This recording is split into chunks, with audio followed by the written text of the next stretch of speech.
keutamaannya orang alim alal abidi dibanding seorang yang ahli ibadah tapi tidak alim, kafadli ala adnakum, seperti keutamaanku dibanding dengan yang paling biasa, paling rendah di antara kalian.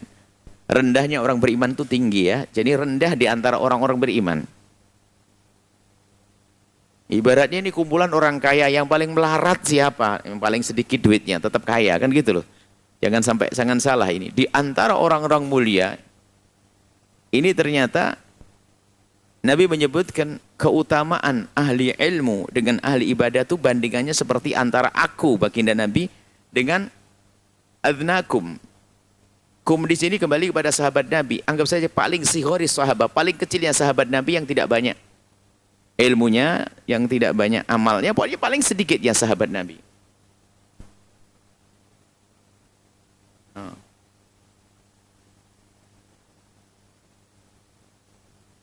Sudah kelewat.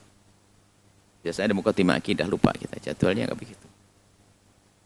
Nah, ingatkannya sudah salat, masih dari awal. Baik. Jadi begitulah keutamaannya. Keutamaan orang alim seperti keutamaan Nabi dibanding sahabat Nabi yang paling biasa. Sahabat Nabi ada kibarus sahabat, sahabat-sahabat besar seperti Sayyidina Abu Bakar As-Siddiq, Sayyidina Umar bin Khattab, Sayyidina Uthman, Sayyidina Ali, dan Ashraf al-Basyarin bil Jannah, 10 orang beliau. Termasuk putri beliau Sayyidah Fatimah Az-Zahra dan yang lainnya, sahabat-sahabat hebat.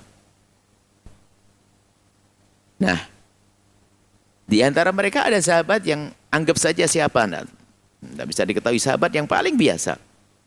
Antara Nabi dengan sahabat ini jauh banget pangkatnya. Begitulah pangkatnya seorang berilmu alim dibanding ahli ibadah. Bukan berarti ahli ibadah rendah.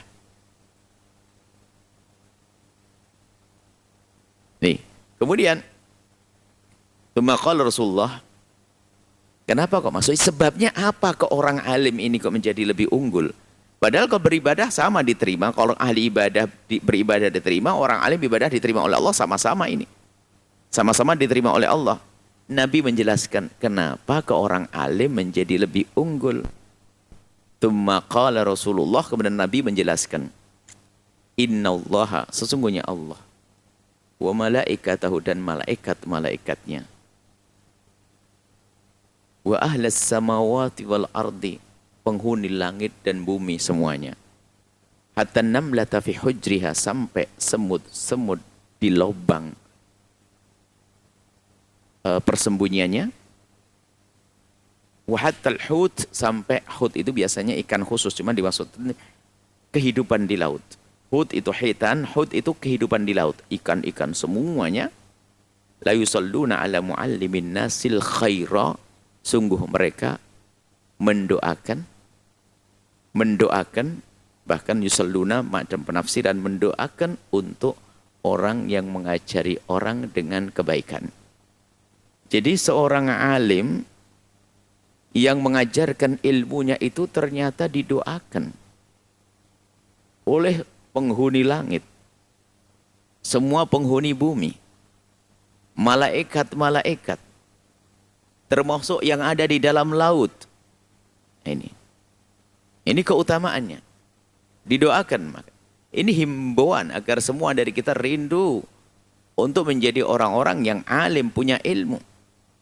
Karena dengan ilmunya, dia bisa menghentikan, bisa mengajarkan orang dari dosa menjadi taat, menghindari keharaman, mengetahui mana yang haram harus dihindari, mana yang halal yang boleh diambil, dan seterusnya. Itu dengan ilmu. Bahkan yang menjadikan ahli ibadah tadi itu menjadi diterima amalnya karena dia mendengar omongan seorang alim yang mengajari bagaimana cara sholat yang baik, cara ibadah yang baik.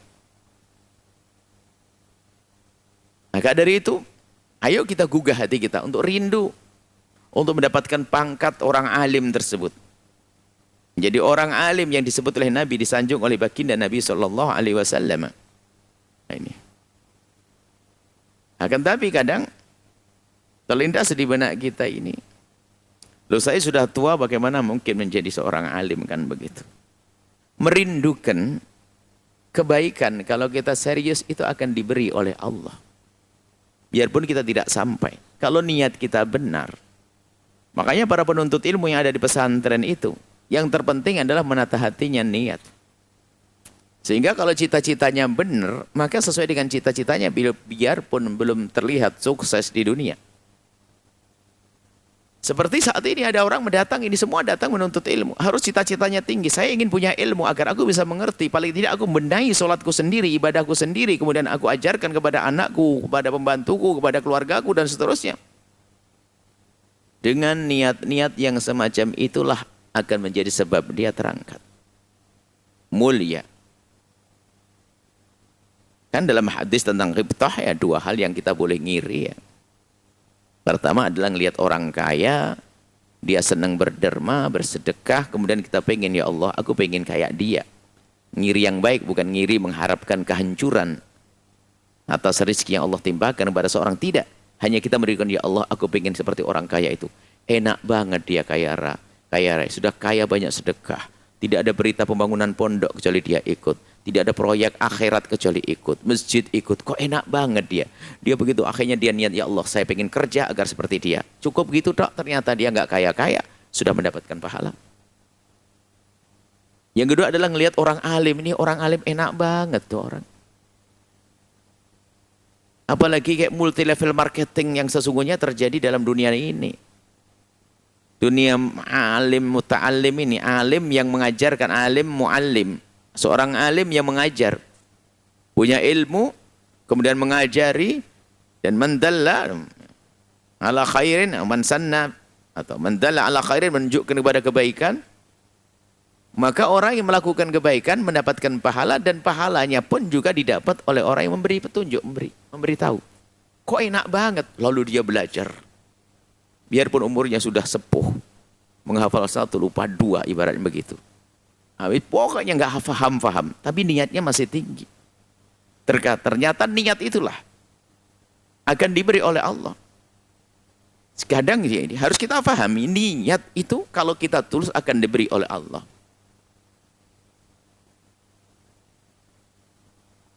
Dan kadang diberinya tidak langsung kepada dia, akan tapi ada hubungannya dengan dia. Sayyidah Maryam ini sebuah kisah, makanya Anda biarpun sepuh begitu, jangan sampai putus semangat, putus niat. Sayyidah Maryam itu pengen. Ibunda Sayyidah Hannah, ibunda Siti Maryam itu merindukan punya anak.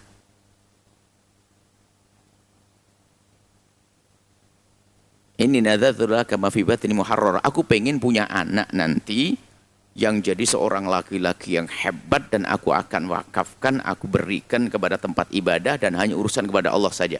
Cita-citanya tinggi, pokoknya ingin jadi orang hebat. Ibunda Siti Maryam niat. Terlahirlah seorang perempuan. Inni wada'tuha unsa. Seolah-olah dia, ya pengennya laki-laki yang hebat begitu. Nggak ada head, nggak ada ini, pokoknya pengen laki-laki. Tapi keluar perempuan. Ini ketulusan doa ibu Sayyidah Hannah itu, lihat. Tulus betul dia merindukan seorang anak yang hebat. Diberi perempuan. Akan tapi apakah cita-citanya itu tidak terpenuhi? Karena dia tulus dalam bercita-cita, lihat. Keluarlah Sayyidah Maryam, dia perempuan. Akan tetapi perempuan yang mengalahkan kaum pria dia. Diberi oleh Allah keistimewaan, dan ternyata seorang perempuan yang menjadi ahli ibadah. Sehingga sampai tempat ibadahnya itu penuh berkah. Dan Allah beri karomah di tempat tersebut. Sehingga betul-betul dimuliakan oleh Allah Sayyidah Maryam. Secara jenis kelamin adalah seorang wanita. Yang harapan ibundanya bukan wanita, seharusnya saya pengen seorang laki-laki yang hebat. Keluar perempuan. Ternyata perempuan yang subhanallah, di musim panas ada buah musim dingin, di musim dingin ada buah musim panas. Sehingga saat Zakaria bertanya, "Anna laki hadza, dari mana kau dapat makanan?" Dari Allah. Loh, ini istimewa banget ya. Sampai tempatnya penuh berkah. Padahal seorang perempuan. Karena apa? Ini niat ibundanya. Makanya ibu yang niat yang benar, yang baik. Niat ibundanya keluarlah Sayyidah Maryam. Dan begitu terpesonanya Zakaria yang merawat Siti Maryam tuh, lihat Huna, di tempat itulah, di tempat Siti Maryam biasa berdoa, Sayyidina Zakaria berdoa agar diberi oleh Allah seorang anak. Dan Sayyidah Maryam yang katanya seorang perempuan pun ternyata nggak kalah dengan seorang pria.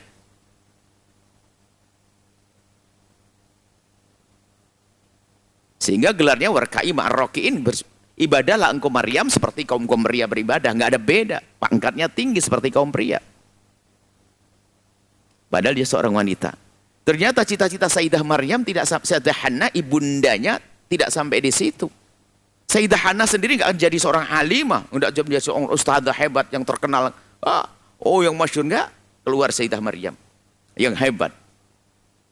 Ternyata tidak sampai di situ, niat ibundanya Siti Maryam tidak sampai diwujudkan dalam bentuk kemuliaan Siti Maryam yang disanjung-sanjung sampai hari ini. Wanita mulia dan sangat mulia. Kemudian Allah berikan kepada Sayyidah Maryam seorang anak di dalam perutnya.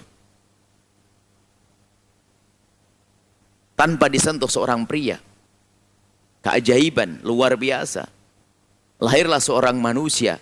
Ternyata lah niat neneknya yang terwujud. Muncul seorang laki-laki yang bernama Sayyidina Isa alaihissalam. Manusia tersanjung, Nabi, utusan Allah. Nah, ini kan niat ibunda, niat neneknya. Dan Allah hibur Sayyidah Hannah yang niatnya hebat, yang niatnya luar biasa. Dihibur dengan putri Sayyidah Maryam yang hebat. Punya cucu yang namanya Sayyidina Isa alaihissalam yang sangat hebat. Tidak sampai di situ. Ternyata Sayyidina Isa itu karena doa neneknya itu disanjung-sanjung sampai nanti di akhir zaman diberi kesempatan untuk mulia bersama baginda Nabi SAW menjadi pembela Rasul di akhir zaman nanti saat diturunkan kembali. Makanya kalau niat itu jangan kecil. Anda niat saya ingin menjadi seorang alim yang bisa menyebarkan ilmu dengan apapun yang aku miliki, pokoknya aku. Kalau Anda tulus, Allah akan hibur apakah nanti di anak Anda atau cucu Anda dan seterusnya. Maka jangan ragu. Jangan bicara tentang orang alim begini, ya saya tua, udah malas deh, nggak usah niat. Niat, Anda tetap niat biarpun sudah tua. Bahkan ada dalam satu riwayat ya disebutkan ada namanya Qubaisah. Seorang datang kepada Nabi SAW, datang kepada baginda Nabi, dia berkata tentang datang kepada Rasulullah SAW dan sudah sepuh dia. Lalu berkata Rasulullah, "Ma ja'abik?" Apa yang menjadikan kau datang ke sini, wahai Qubaisah? Dia menjawab, "Kau sini, aku sudah tua, ya Rasulullah. Raqa azmi, sudah tua, tulang sudah keropos, ya ini sudah. Maksudnya sudah tua, jalan aja sudah tertatih-tatih, sudah maksudnya sudah tua. Ataitu kali tu'allimani ma yanfa'ani Allahu bihi." Aku datang ke sini ya Rasulullah, pengen kau ajari ilmu biar aku nanti bisa jadi ustadz gede deh ngajar begitu. Sudah tua, kayak bapak-bapak yang sepuh yang ada di sinilah. Kayak aku besok datang ya Rasulullah kan gitu. Aku ingin belajar ilmu yang bermanfaat. Berarti bermanfaat kan dia mengajarkan kan. Apa Nabi sanjung? Nabi sanjung, ya Qubaisah, baik Qubaisah. Ma mararta bihajarin wala syajarin wala madarin illa astaghfarallah halak. Hebat ente ini, sudah tua rentat, masih nekat nih pengen istimewa. Ketahuilah, selagi kamu kayak begini ini, nanti datang ke majelis taklim kayak begini ini, mau belajar, tidak ada batu yang kau lewati, pohon-pohon, perkampungan-perkampungan, kecuali semua itu memohonkan ampun kepada Allah untukmu. Kan, loh, ini kan, ya jangan ragu nuntut ilmu. Menuntut ilmu. Ini keistimewaan. Jadi, jangan mentang-mentang sudah tua, lalu sudah tidak berharap lagi untuk menjadi apa tadi? Menjadi seorang alim. Enggak, tetap. Karena apa? Kalau tidak diberikan kepada Anda, Allah akan berikan kepada anak Anda. Karena cita-cita tinggi Anda. Maka saya tetap belajar. Saya akan menuntut ilmu. Barokahnya ini nanti akan Allah berikan. Mungkin anak kita cucu kita, dan seterusnya. Sampai kita akan bisa saja kalau Anda menemukan seorang alim hari ini, tidak mustahil itu karena tangis ibundanya dulu. Dan terlalu semangatnya ibundanya. Mungkin ibundanya atau ayahandanya dulu orang yang rajin menghadiri majelis ilmu.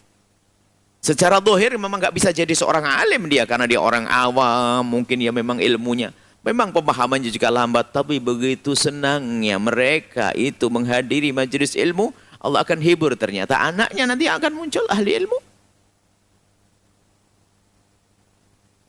Nah itu, makanya jangan ragu menghadiri majelis semacam ini. Baik, kita lanjutkan hadis berikutnya.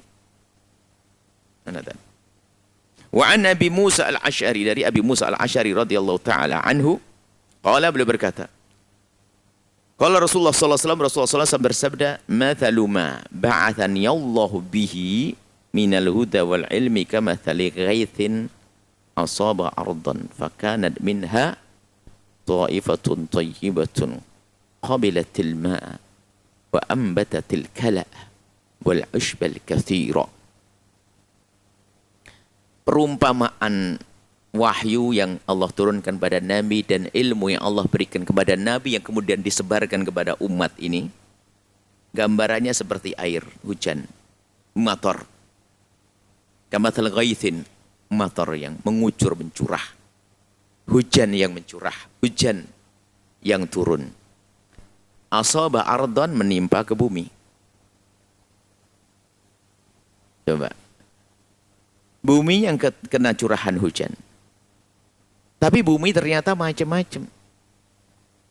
Ada bumi subur di sana. Ada bumi biarpun kena hujan tetap saja nggak bisa ditanami. Ada macam-macam. Minha ta'ifatun tayyibatun. Ada di antaranya ada tanah yang bagus. Tanah subur lah kalau bahasanya. Qabilatil ma'a. Dari bisa ngeresep air di dalamnya. Setelah itu wa ambatatil kala, bisa menumbuhkan tumbuhan yang hijau-hijau yang bisa dijadikan untuk menggembala binatang-binatang ternak, wal ushbal katsir, dan juga pohon-pohonan yang rerumputan dan sebagainya yang banyak. Jadi menjadi hijau royo-royo. Jadi menjadi subur lah bumi itu ada. Jadi tanah itu seperti itu ada. Wa kana minha, ada lagi tanah ajadib. Ajadib itu tanahnya gersang. Tidak hanya menampung air saja, tapi nggak bisa tumbuh. Nampung air, tapi berguna untuk orang, tapi dia sendiri nggak bermanfaat. Orang bisa mengambil minum dan sebagainya. Tapi airnya, tanahnya tidak subur. Fanafa'allahu biha annas. Yang mengambil manfaat orang lain. Tapi pohonnya nggak subur, tanahnya nggak subur. Tapi orang bisa syaribu minhu. Syaribu minha, bisa minum darinya. Saqau, bisa menyirami. Ra'au, kemudian juga binatang ternaknya bisa bagus itu. Wa asaba ta'ifatan, ada lagi yang kelompok ketiga, itu adalah innama hiya qi'anun la tumsikuman. Jadi seperti hamparan datar gersang, sudah airnya juga hilang, tidak ada tumbuhan, enggak bermanfaat. Ini gambarannya. La tumbitu kalaan, tidak bisa menumbuhkan pepohonan, dedaunan dan seterusnya. Fadzalika, ini semuanya adalah mathalu man faquha fi dinillahi, ini adalah gambarannya orang yang paham tentang agama Allah. Ada yang menafa'ahu ma ba'athanallahu bihi fa'alima wa 'allama. Jadi ada yang Allah jadikan bermanfaat. Ini gambaran hujan turun ke bumi tadi, gambarannya seperti ilmu Nabi, wahyu Nabi yang diberikan kepada manusia. Jadi manusia itu ada 3 model. Anda pilih yang mana? Yang pertama seperti tanah yang subur karena curahan hujan, dia bisa menyimpan air, kemudian juga ada tumbuhan dan airnya, buminya sendiri memanfaatkan air tersebut sehingga akan tumbuh tumbuhan yang segar dan bermanfaat untuk orang banyak. Ini kelompok pertama, gambarannya manusia. Mendengarkan ilmu dari Nabi, dia bisa nerimanya. Difahaminya, senang dia dengan ilmu dari Nabi, belajar terus kayak begini. Kemudian setelah itu apa? Dia mengamalkannya, ini subur manfaat ilmunya untuk dirinya sendiri. Dia menjadi baik, dia menjadi indah keluarganya. Ini kemudian bermanfaat untuk orang. Ini kelompok yang pertama.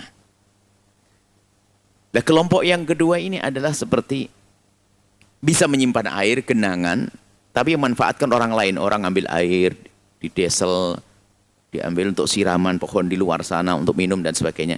Tapi dia itu gak bisa manfaat. Ya ada orang, dia bisa memahami ilmu. Bisa menghafal hadis, bisa menghafal Quran, bisa banyak ilmu.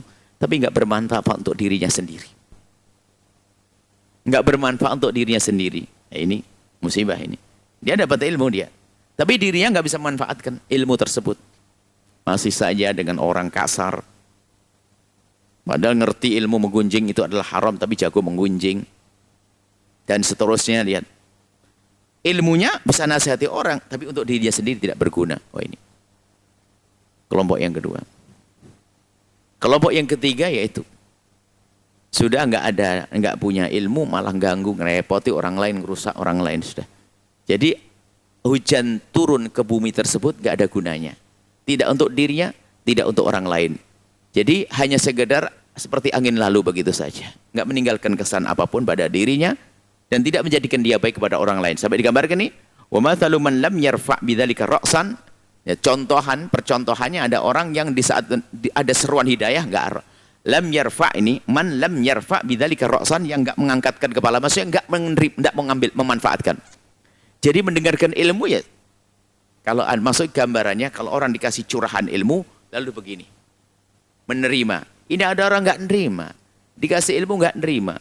Ada seruan pengajian, majelis para ulama, nggak ada, bergeming, dia sibuk ngurusi fulus. Padahal di sana ada orang lebih kaya dari dia, bisa saja menghadiri majelis ilmu. Dan begitu ya. Bahkan mungkin jabatannya lebih tinggi dari dia, bisa menghadiri majelis ilmu. Kenapa dia tidak? Kemudian nasibnya tadi yang tidak bisa mendongakkan kepalanya menerima kebenaran. Nasib buruk. Ibarat tanah yang sudah kering, tanahnya tidak bisa menyimpan air, tidak bisa subur, tanahnya tidak bisa subur menumbuhkan tumbuhan dan tidak bermanfaat untuk orang lain. Itulah contoh orang yang di saat mendengar seruan kebaikan nggak akan rindu. Makanya bersyukurlah Anda semuanya hari ini bisa berkumpul di tempat semacam ini. Ada orang tidak dirindukan, bukan dia tidak mampu. Dia punya tenaga, bahkan dia di rumahnya ada 5 pembantu, mobilnya banyak, sopir nganggur semuanya. Lihat, dia lebih senang ongkang-ongkang di rumah. Maka harus Anda yakini kalau Anda itu sebetulnya dalam kenikmatan yang luar biasa dari Allah. Sebab ada model manusia begitu, lihat. Dia bukan pengangguran dia. Dia bukan orang sibuk, nganggur dia karena dia cukup hartanya. Bahkan ada lagi kalau sudah dipilih oleh Allah, lihat dia susah payah dia. Bahkan hari ini jam begini pun bingung yang dimakan nanti apa. Cuman dia rindu untuk menghadiri majelis ilmu. Ayo. Jadi ada gambaran orang yang tidak berguna tadi itu. Hidayah dikirim pun tidak akan dia mencoba untuk mendengarnya, apalagi mengambilnya. Walam yaqbal hudallahi alladzi ursiltu bihi. Jadi enggak bisa nerima hidayah yang Allah berikan, yang Allah turunkan kepadaku dan aku berikan kepada mereka, kepada orang tersebut. Jadi berita dari Nabi hanya sekedar didengar saja, dia bisa menghafal, bahkan dengar tak, tapi dia bisa mengambil manfaat. Dengar tapi juga enggak bermanfaat untuk orang lain, tidak disebarkan, hanya tahu-tahu saja, seperti Abu Jahal dan seterusnya. Maka dari itu ayo kita cermati diri kita ini, kita golongan manusia yang mana? Golongan manusia yang kita rindu untuk mendapatkan ilmu. Kemudian setelah itu kita bisa mengamalkan ilmunya untuk diri kita. Kemudian kita sebarkan ke orang lain. Ini adalah kelompok yang pertama. Atau kita itu hanya pandai saja belajar ilmu, hati-hati. Biasanya cara mengambilnya memang bukan dengan Allah. Tidak dibarengi menuntut. Ada orang menuntut ilmu, orang pinter. Tapi ilmunya la yatajawazu an hanajiri, tidak melampaui tenggorokannya, hanya di otaknya saja diskusi hebat tapi tidak rindu bangun malam. Tidak rindu tahajud, tidak rindu salat duha, tidak rindu salat jamaah. Ini kan terus apa ilmunya? Bukankah salat jamaah adalah penting banget? Katanya Ustaz tidak pernah rindu. Ini bagaimana? Bukankah salat berjamaah pahalanya besar? Dan dulu waktu menuntut ilmu katanya pengen mendapatkan pahala yang besar. Lah sudah mendapatkan ilmu tinggal mengamalkan, kenapa tidak mengamalkan? Jangan-jangan kelompok yang ini. Dia bisa menceramai orang lain. Akan tapi dia sendiri tidak mengambil manfaat dari ilmu tersebut. Ini kan masalah kesadaran hati. Itu tanda. Itu adalah digambarkan seperti tanah tadi. Tanah bisa menampung air, tapi dia sendiri tidak bisa memanfaatkan. Dia bisa faham ilmu, tapi tidak berguna untuk dirinya sendiri. Yang ketiga adalah na'udzubillah. Jauh bahkan mungkin benci, enak dengan program kemuliaan. Ada majelis ilmu risih. Orang ceramah risih. Sehingga kalau sudah ada tanda terceramah, kalau dalam bahasa, kalau tiba-tiba di galeri apanya, apa di handphonenya atau apa, terus ada ceramah, orang langsung skip, bisa langsung di. Nah, jadi begitu mudahnya dia menutup itu semuanya, karena memang apa? Nasib buruk, karena tidak dirindukan oleh Allah kepada kebaikan. Dengan majelis ilmu tidak pernah rindu, tidak pernah membincangkannya. Karena apa? Memang dia seperti tanah tadi yang kering keronta, tidak bisa menyimpan air dan tidak bisa juga tumbuh tumbuhan di tempat tersebut. Nggak berguna sama sekali. Baik, ini gambaran-gambaran tentang orang-orang dengan ilmu. Maka dari itu, ayo kita menjadi kelompok yang pertama. Terus belajar, ini yang pertama. Yang kedua, sekecil apapun ilmu yang kita dapat, hendaknya kita amalkan. Dimulai dari ayo bangun malam, kan sudah ngerti ilmunya. Sholat duha, kan sudah ngerti ilmunya. Jangan gunjing, sudah ngerti ilmunya. Jangan dendam, kan sudah ngerti ilmunya, kenapa masih dendam? Katanya belum sudah belajar. Ya kan ada ilmu dendam, masih saja ingat, aku tidak bisa lupa. Iya, nggak bisa lupa, itu memang namanya kejahatan kok. Cuman tidak boleh kita mendendam, kita ganti dengan kebaikan. Ayo belajar, sebetulnya sedikit demi sedikit. Mungkin tidak semua dari kita harus bisa menghafal hukum-hukum fikih yang panjang lebar itu. Akan tapi paling tidak bisa kita memahami apa yang diperlukan oleh diri kita saat ini. Ilmu kelembutan, ilmu kasih sayang, ilmu memaafkan, ilmu meminta maaf, ilmu sabar. Ini ilmu menghilangkan dendam. Ini kan yang harus kita pakai saat ini. Nah, inilah kelompok yang pertama. Mendengar mau ngaji, kemudian dia mau mengamalkan. Ada orang ngaji hanya ngaji saja. Ngajinya hanya kebiasaan, kegiatan. Hanya karena ya daripada nganggur. Makanya nggak ada perubahan. Makanya Anda jangan sampai tidak ada perubahan. Nggak ada perubahan di rumahnya, masih saya begitu. Sama suami masih saja tolak pinggang. Sama istri ngomong kasar. Sama ini nggak. Harus ada perubahan. Baik. Jadi itu pentingnya ahli ilmu. Ahli ilmu itu adalah orang yang memang ahli di dalam urusan ilmu yang sekaligus mengamalkannya. Bukan sekedar pandai bertutur kata. Enggak. Ulama su itu nanti. Kalau jadi ulama, ulama yang jelek. Ulama yang kelihatannya baik saja, ternyata dia dimurkai oleh Allah. Bahkan Nabi paling takut dan benci kepada orang-orang semacam itu. Baik, ini adalah tentang hadis tentang apa tadi? Fadlu ahlil ilmi. Dan insya Allah akan kita lanjutkan pada pertemuan yang datang. Kita tetap kepada akidah. Lupa weh. Karena kitab akidahnya disembunyikan begini, mestinya diletakkan paling pertama biar Buya lupa, biar ingat. Sembunyikan tidak kelihatan ya. Dan jadi lihat, ini biar Buya tahu, taruh sini dulu paling atas sini, biar surutannya nanti. Jadi timnya sembunyikan, tutup sini tidak kelihatan di dalam ini. Insyaallah, paham ya? Jangan disembunyikan. Bismillah, kita langsung kepada sifat Allah yang ketujuh. Yang harus kita yakini bahwa Allah punya sifat kudrah, maha kuasa. Maha kuasa terhadap sesuatu. Kepada sesuatu yang mungkinat dalam bahasa fikihnya. Sesuatu bukan sesuatu yang mustahil. Bukan kepada sesuatu yang harus wajibul wujud. Harus adanya. Jadi kekuasaan Allah itu adalah kepada sesuatu yang mungkin sesuatu tersebut adalah diadakan dan diwujudkan. Supaya tidak salah.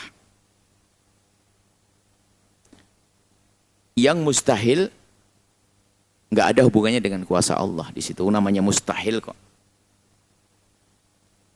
Tuhan itu hanya satu. Adanya Tuhan dua itu mustahil. Maka jangan berkata, apakah Tuhan yang maha kuasa bisa menciptakan Tuhan lagi? Enggak. Itu pertanyaan konyol. Karena selagi tidak mungkin adanya dua Tuhan, maka ya mustahil adanya dua Tuhan, maka Allah, kekuasaan Allah enggak ada hubungannya dengan itu. Akal tidak bisa menerimanya. Cuman kadang kalau kita diajak bicara tentang Tuhan begitu masih ngambang-ngambang. Padahal kalau orang sudah memahami sesuatu yang mustahil, itu ya mustahil. Siapapun ya nggak bisa. Bukan nggak bisa, nggak ada hubungannya dengan kuasa. 2 kali 2 berapa? Bisa enggak 2 kali 2 menjadi 6? Nggak mungkin selamanya. Mustahil, ya kan? 2 kali. Biarpun Anda datangkan seorang pakar matematik yang paling cerdas, nggak bisa merubahnya. Ya kayak begitu. Itu hukum akal tidak bisa nerimanya jika tidak semacam itu. Kuasa Allah nggak ada hubungannya dengan ini. Allah maha kuasa, enggak merubah 2 dari 2 jadi 6. Lah, enti aneh. Nggak ada hubungannya dengan kuasa Allah itu. Nah, jadi Allah maha kuasa terhadap sesuatu yang mungkin terjadi. Artinya apa? Allah maha kuasa untuk menjadikan anak Anda soleh-soleh semuanya. Karena mungkin menjadi soleh, ya kan? Allah maha kuasa untuk memberikan kesejahteraan kepada semua. Allah maha kuasa. Nah, ini semuanya mungkin. Allah bisa memberikan pada Anda ini yang jomblo-jomblo nanti pasangan yang soleh-solehah. Maha kuasa. Nah. Tapi yang mustahil tidak. Yang mustahil nggak ada hubungannya dengan kuasa Allah. Ini sebuah contoh. Maksudnya semua yang mungkin terjadi, maka Allah maha kuasa untuk itu semuanya. Kalau manusia kan dengan kelemahannya. Maka al-qudrah artinya maha kuasa.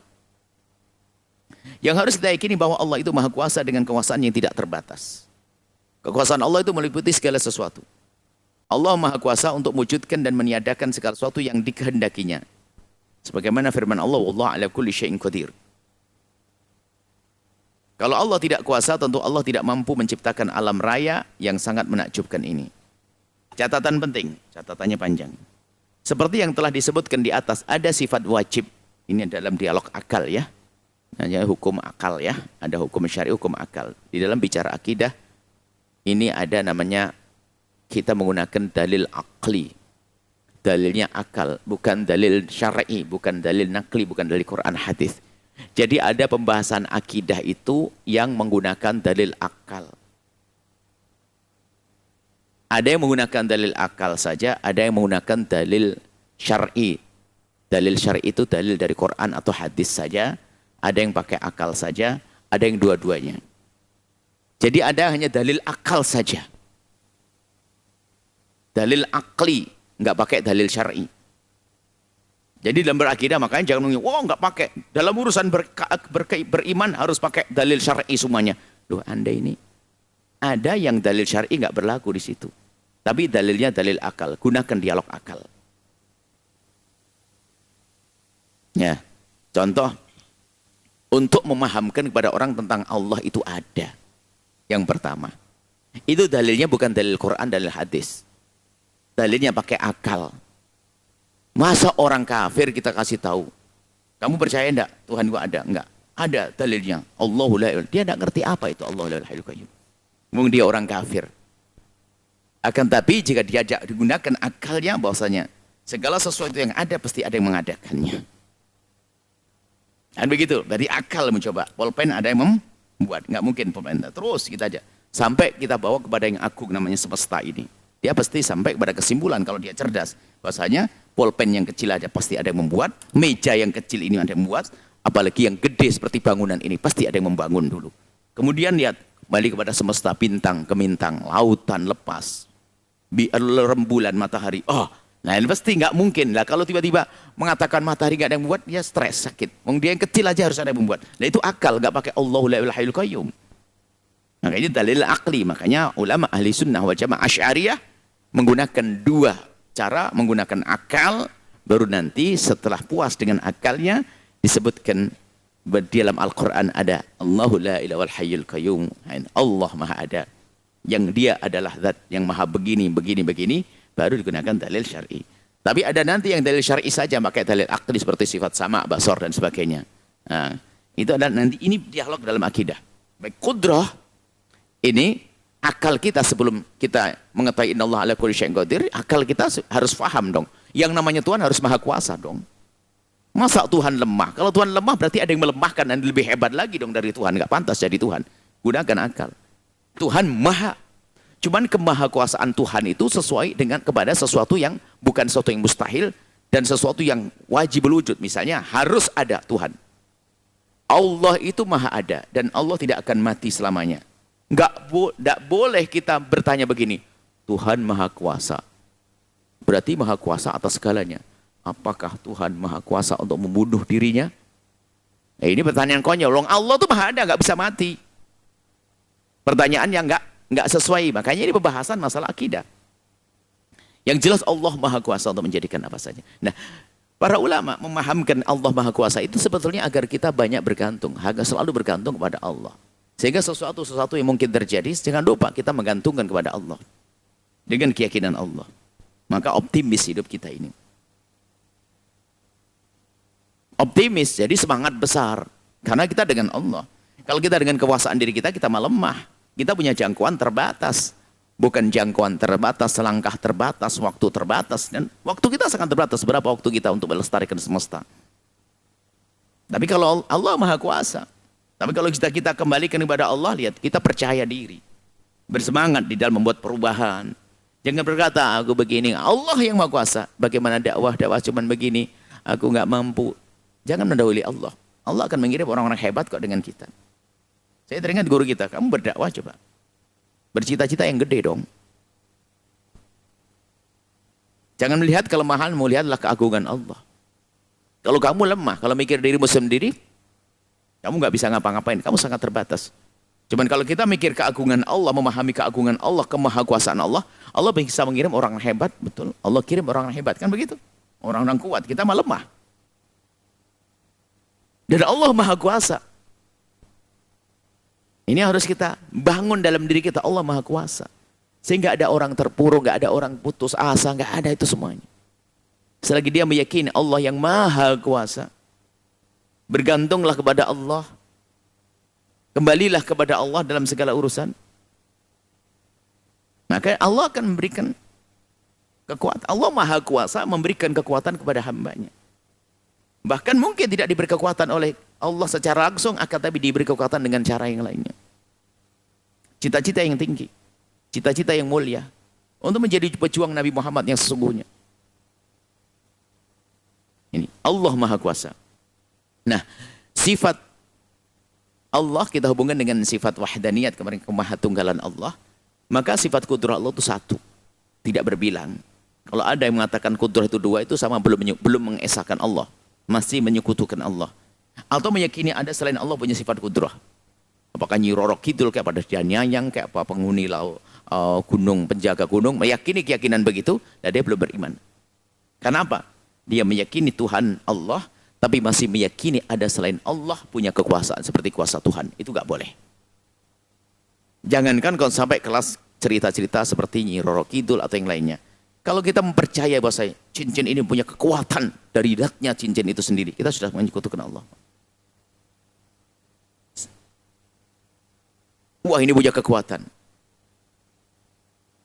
Pisau itu punya kekuatan untuk memotong. Nah, ini sudah keluar dari keyakinan yang benar. Yang menjadikan memotong adalah Allah. Api yang menjadikan bakar adalah Allah. Cuman kebiasaan kita melihat seperti itu. Nah, dalam hal-hal yang semacam itu, kalau orang beriman sudah nggak ada masalah ngomong pisau bisa memotong, nggak syirik. Karena kalau kita cermati tidak meyakini sebenarnya kalau pisau itu yang memotong, tapi yang memotong adalah Allah. Yang menjadikan potong adalah Allah. Api membakar Allah. Kisah Nabi Ibrahim kita yakini mestinya Nabi Ibrahim hangus tapi tidak hangus. Dan seterusnya, seperti itu. Jadi meyakini bahwasanya ada kekuatan selain daripada kudrah Allah, selain daripada kudrah Allah, itu adalah termasuk menyekutukan Allah. Kalau kita mengatakan orang itu punya kuasa, tapi tetap bahasanya yang memberi kekuasaan adalah Allah. Dan tidak seperti kekuasaan Allah. Tetap lemah dia. Penguasa, sang raja dan sebagainya. Lemah. Buktinya apa? Allahumma malikal mulki tu'til mulka man tasya' wa tanzil mulka man tasya'. Allah akan naik turunkan. Kemarin raja gagah perkasa, besok dilengserkan, kan begitu. Tapi Allah yang maha kuasa tidak akan lengser. Tidak ada yang melengserkan. Tidak yang menurunkan, karena Allah maha dan Allah punya kekuasaan. Dan semua kekuatan yang ada pada makhluk dari Allah. Tidak boleh kita pisah. Ada mengatakan aku punya kekuatan dari diri saya sendiri. Itu keluar dari iman nanti. Bahaya. Ini nanti akan dibahas di dalam masalah bab yakni kudrah dan iradah kita di hadapan kudrah Allah dan iradah Allah. Iradah kita, kemauan kita, insya Allah Ini pembahasan di bab iradah di pertemuan yang akan datang insya Allah. Yang harus kita yakini bahwa Allah Maha Kuasa. Maha Kuasa menjadikan Anda ahli surga. Menjadikan Anda orang yang soleh. Menjadikan Anda bahagia. Menjadikan Anda makmur. Maha Kuasa. Maka jangan prasangka buruk kepada Allah. Dikit-dikit terpuruk, dikit-dikit terpuruk. Karena apa? Enggak punya keyakinan. Atau lemah keyakinannya. Kurang keyakinannya bahwasanya Allah Maha segala-galanya. Itu saja. Wallahu a'lam bissawab. Baik, syukran jazilan Buya. Kami aturkan kepada guru kita tercinta Buya Yahya. Semoga apa yang telah beliau sampaikan dapat menjadi ilmu yang bermanfaat dan dapat kita amalkan dalam kehidupan kita sehari-hari. Amin amin Allahumma amin. Baik hadirin pemirsa Al-Bahjah TV dan pendengar setia Radio Network dimanapun Anda berada. Selanjutnya kita memasuki segmen tanya jawab. Dan seperti biasa, kami akan memberikan kesempatan kepada para pemirsa dan pendengar. Bagi Anda yang ingin bertanya langsung kepada guru kita tercinta Buya Yahya, Anda bisa menghubungi di nomor interaktif 0823 4071 3338. Kami ulangi, di 0823 4071 3338. Dan juga kami berikan kesempatan kepada para jamaah untuk bertanya. Namun sebelumnya, terlebih dahulu kita akan membacakan pertanyaan yang telah datang melalui sosial media. Pertanyaan yang pertama, Assalamualaikum Buya. Waalaikumsalam warahmatullahi wabarakatuh. Semoga Buya sehat selalu dan panjang umur. Amin. Saya hamba Allah dari Tangerang. Izin bertanya Buya, bagaimana jika kita sudah terlanjur menyampaikan jawaban yang salah yang berkaitan dengan agama? Saya khawatir jawaban itu terus menjadi dosa jariah buat saya Buya. Syukran Buya. Assalamualaikum warahmatullahi wabarakatuh. Waalaikumsalam warahmatullahi wabarakatuh. Pertanyaan yang bagus sekali.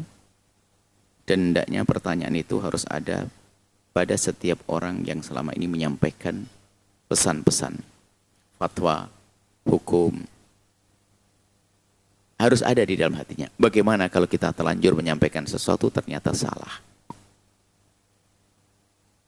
Yang demikian itu terjadi pada ulama-ulama terdahulu. Termasuk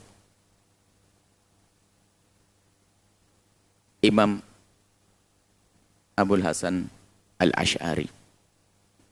Di saat berada dalam akidah yang sesat, beliau memfatwakan tentu kesesatan. Hari ini pun bisa, bukan bisa, bukan mungkin, banyak. Bahkan mungkin yang kami omongkan, bukan mungkin. Yang kami omongkan, namanya manusia, ya tentu ada yang salah. Cuman kaidahnya sederhana. Pertama, di saat Anda ingin menyampaikan pesan kebenaran, itu atas dasar Anda belajar. Bukan ilmu ngarang. Atas Anda belajar. Biarpun ternyata Anda salah faham, itu lain cerita. Yang penting, nah ini sekarang ada orang berfatwa nggak pernah ngaji, nggak pernah belajar fatwa. Tidak pernah belajar fikih, ngomong fatwa fikih. Tidak belajar akidah, ngomong fatwa akidah. Itu ngaco namanya. Sudah belajar, ternyata yang disampaikan kok salah. Maka orang yang tulus begitu mudah. Menarik dong. Harus berani mengatakan, mohon maaf yang saya sampaikan adalah salah. Itu terjadi pada imam kita, Imam Syafi'i. Bahkan mengatakan dulu yang aku omongkan di Irak jangan dipakai. Pakailah yang di Mesir. Itu wajar ngomong begitu. Nggak perlu membela kesalahan. Ini gaya kesombongan itulah yang repot. Seolah-olah dia menjadikan dirinya kayak malaikat. Muridnya kadang-kadang menjadikan gurunya kayak malaikat. Nggak boleh salah. Sehingga kalau salah, wah dibela mati-matian. Sudah salah kok dibela. Ini kan repot. Maka pertanyaan yang bagus ini pertanyaan juga berlaku untuk kami. Maka mohon kalau ada yang menemukan kesalahan secara ilmiah. Apa yang kami sampaikan. Oh sangat senang. Jika kami sampaikan di mimbar ini waktu itu. Dan kami salah, ya kami akan ralat di mimbar yang sama. Bahkan lebih besar lagi seperti Imam Abul Hasan Asy'ari di saat berada di akidah yang sesat, beliau ingin lepas dari akidah sesat karena selama ini mengajarkan di mimbar kebesarannya, dia ngelepas baju, dia mengukuhkan akidah yang benar di mimbar yang sama. Hebat itu, mengakui kesalahan itu bukan rendah dan tidak menjatuhkan, tidak. Justru nilainya luar biasa, tanda keinsafan. Dulu kita sampaikan begini, ternyata saya berubah. Wajar, tidak ada masalah. Yang repot sombong. Yang repot dua tadi, ngomong tapi nggak pernah belajar. Tiba-tiba ngomong. Sehingga kami teringat guru mulia Habib Ali Al-Masyhur, kalimat sederhana waktu ngomong. Kalau kamu nukil fatwa ulama, kalau kamu tidak bisa menghafal nasnya, paling tidak kebayang di mana kamu itu ngomong tuh di mana. Itu supaya ada bahwasanya kita itu rambu-rambunya, tidak main ceplos-ceplos itu. Apalagi hukum fikih. Makanya kami hadirkan di mimbar ini adalah itu nyontek saya itu dari ilmu para ulama. Biarpun kami tidak sebutkan referensinya, jangan dianggap itu ilmu saya, tidak.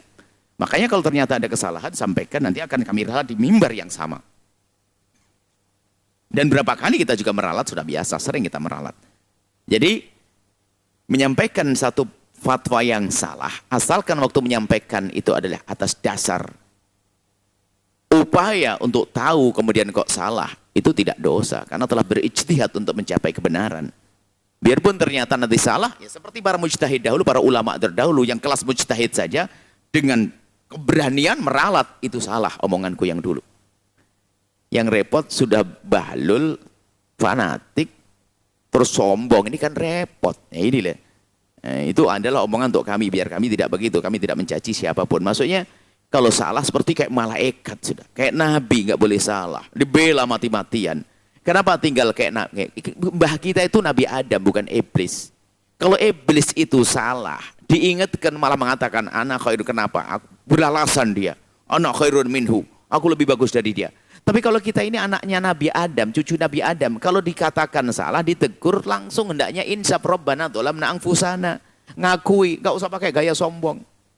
Gaya kalau bukan level saya dia tuh, yang ngeritik saya. Loh, kritik itu dari mana saja?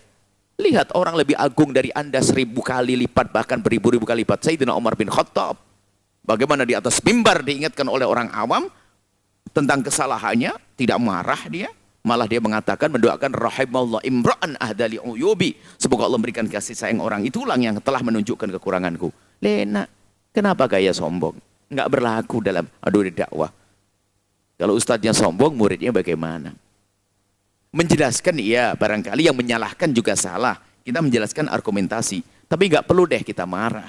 Kalau kita tegur, enggak perlu marah. Ditegur, terima kasih. Biarpun ternyata menegur salah, nggak perlu kita marah, lo goblok-goblokin dia. Oh, nggak tahu goblok ngingetin saya. Levelmu level apa? Loh, kok sombong? Memang yang mengingat harus lebih pinter.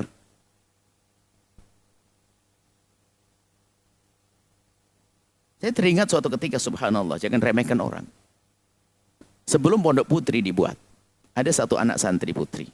Kita tuh santri putra semuanya. Kebetulan Umi waktu itu istri masih ada di Pontianak.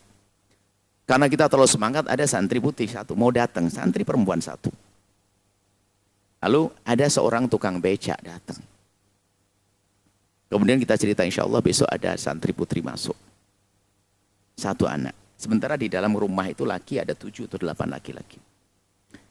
Karena kita sisi yang kita hanya terpesona dengan pengen dakwah, pengen cepet lah gitu. Ada santri masuk, oke lah diterima. Tiba-tiba seorang tukang becak yang sore ini berkata, Buya, kan Umi belum ada di sini. Santrinya laki semuanya. Apa kira-kira elok pantas kalau ada santri putri tiba-tiba masuk sendirian? Benar juga. Langsung kita cancel waktu itu. Yang ingatkan bukan seorang alim. Allah kirim tiba-tiba orang becak mampir. Waktu itu masih di Karangjala. Tiba-tiba mampir nginget. Iya betul, langsung kita cancel. Wong istri masih ada di. Kenapa kok saya datangkan santri perempuan? Nah ini subhanallah. Biarpun tidak terjadi apa-apa, mungkin pandangan orang jadi suudzon dan sebagainya. Maksudnya apa? Yang mengingatkan bisa saja orang yang tidak pernah kita duga-duga. Jangan remehkan siapapun. Maka ini pertanyaan yang bagus sekali, sebenarnya pertanyaan untuk kami itu kayaknya. Sebetulnya yang banyak ngomong kita ini, banyak mengeluarkan fatwa. Maka kami himbau kepada siapapun yang mengerti tentang fatwa. Apalagi kalau kami masuk ranah lain. Contoh kalau saya membahas kedokteran, itu mesti saya bertanya kepada seorang dokter atau 2 atau 3. Jika saya membahas tentang psikologi, saya sudah bertanya pada pakarnya. Itu bukan ilmu saya. Pastikan itu. Saya tidak ngarang-ngarang gitu ya. Kalaupun salah, saya akan kembalikan kepada yang mengatakan. Begitu. Jadi seperti tolonglah. Insaf, jangan biasa sombong. Apalagi hukum Allah, hukum fikih, hukum halal haram. Kalau Anda sudah telah menyampaikan kalau salah, tidak usah dibela, salah kok. Ini kayak sombong tidak berlaku deh dalam dakwah.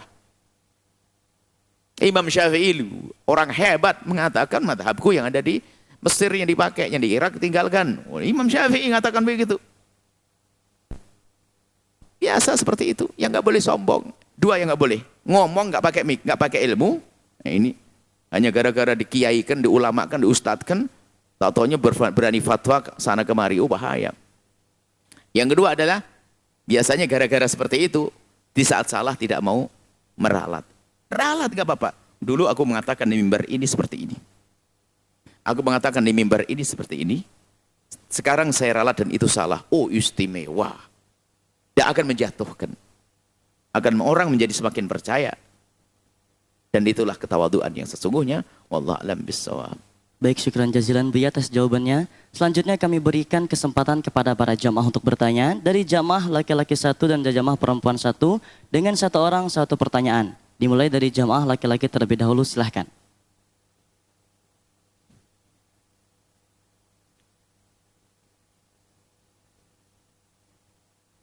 Assalamualaikum warahmatullahi wabarakatuh. Assalamualaikum. Allahumma sholli ala Sayyidina Muhammad wa ala ali Sayyidina Muhammad. Izin bertanya Bu ya. Bagaimana supaya amalan atau ibadah kita ini selalu stabil Bu ya? Kadang-kadang kita ada down-nya gitu ya. Biar stabil gitu. Gimana caranya Bu ya? Gitu aja Bu ya. Assalamualaikum warahmatullahi wabarakatuh. Assalamualaikum warahmatullahi wabarakatuh. Kestabilan dalam amal baik tentunya harus didukung dengan dua. Yang pertama adalah kita bangun keyakinan kita kepada Allah. Bahwa amal ini adalah akan dipandang oleh Allah. Keimanan itu maksudnya. Sehingga semakin kuat iman kita, maka semakin semangat dalam kita beribadah atau beramal baik. Jadi menguatkan iman, banyak menyebut, banyak berzikir kepada Allah. Menguatkan iman agar hati tenang. Membaca ayat Al-Quran. Maksudnya, ingat Allah berzikir. Innamal mu'minuna alladzina idza dzukirallahu wajilat wa idza tuliyat alim ayatu zadatuhum imana. Bertambah imannya dengan berzikir, menyebut. Jadi dalam keadaan berjalan, kemudian kurangi maksiat juga. Sebab maksiat itu menjadikan kita tuh ibadah malas. Maksiat menjadikan ibadah malas. Apa yang kita lihat? Harus jujur. Apa yang kita lihat? Kalau kita lihat banyak keharaman menjadikan kita lemah beribadah. Otomatis itu. Dan dari sinilah, makanya kalau pengen ibadah istiqomah dan tetap kuat, tentunya adalah hindari yang haram tadi, kuatkan keimanan dengan banyak berzikir, menyebut nama Allah. Ini yang pertama. Yang kedua, teman, sohib.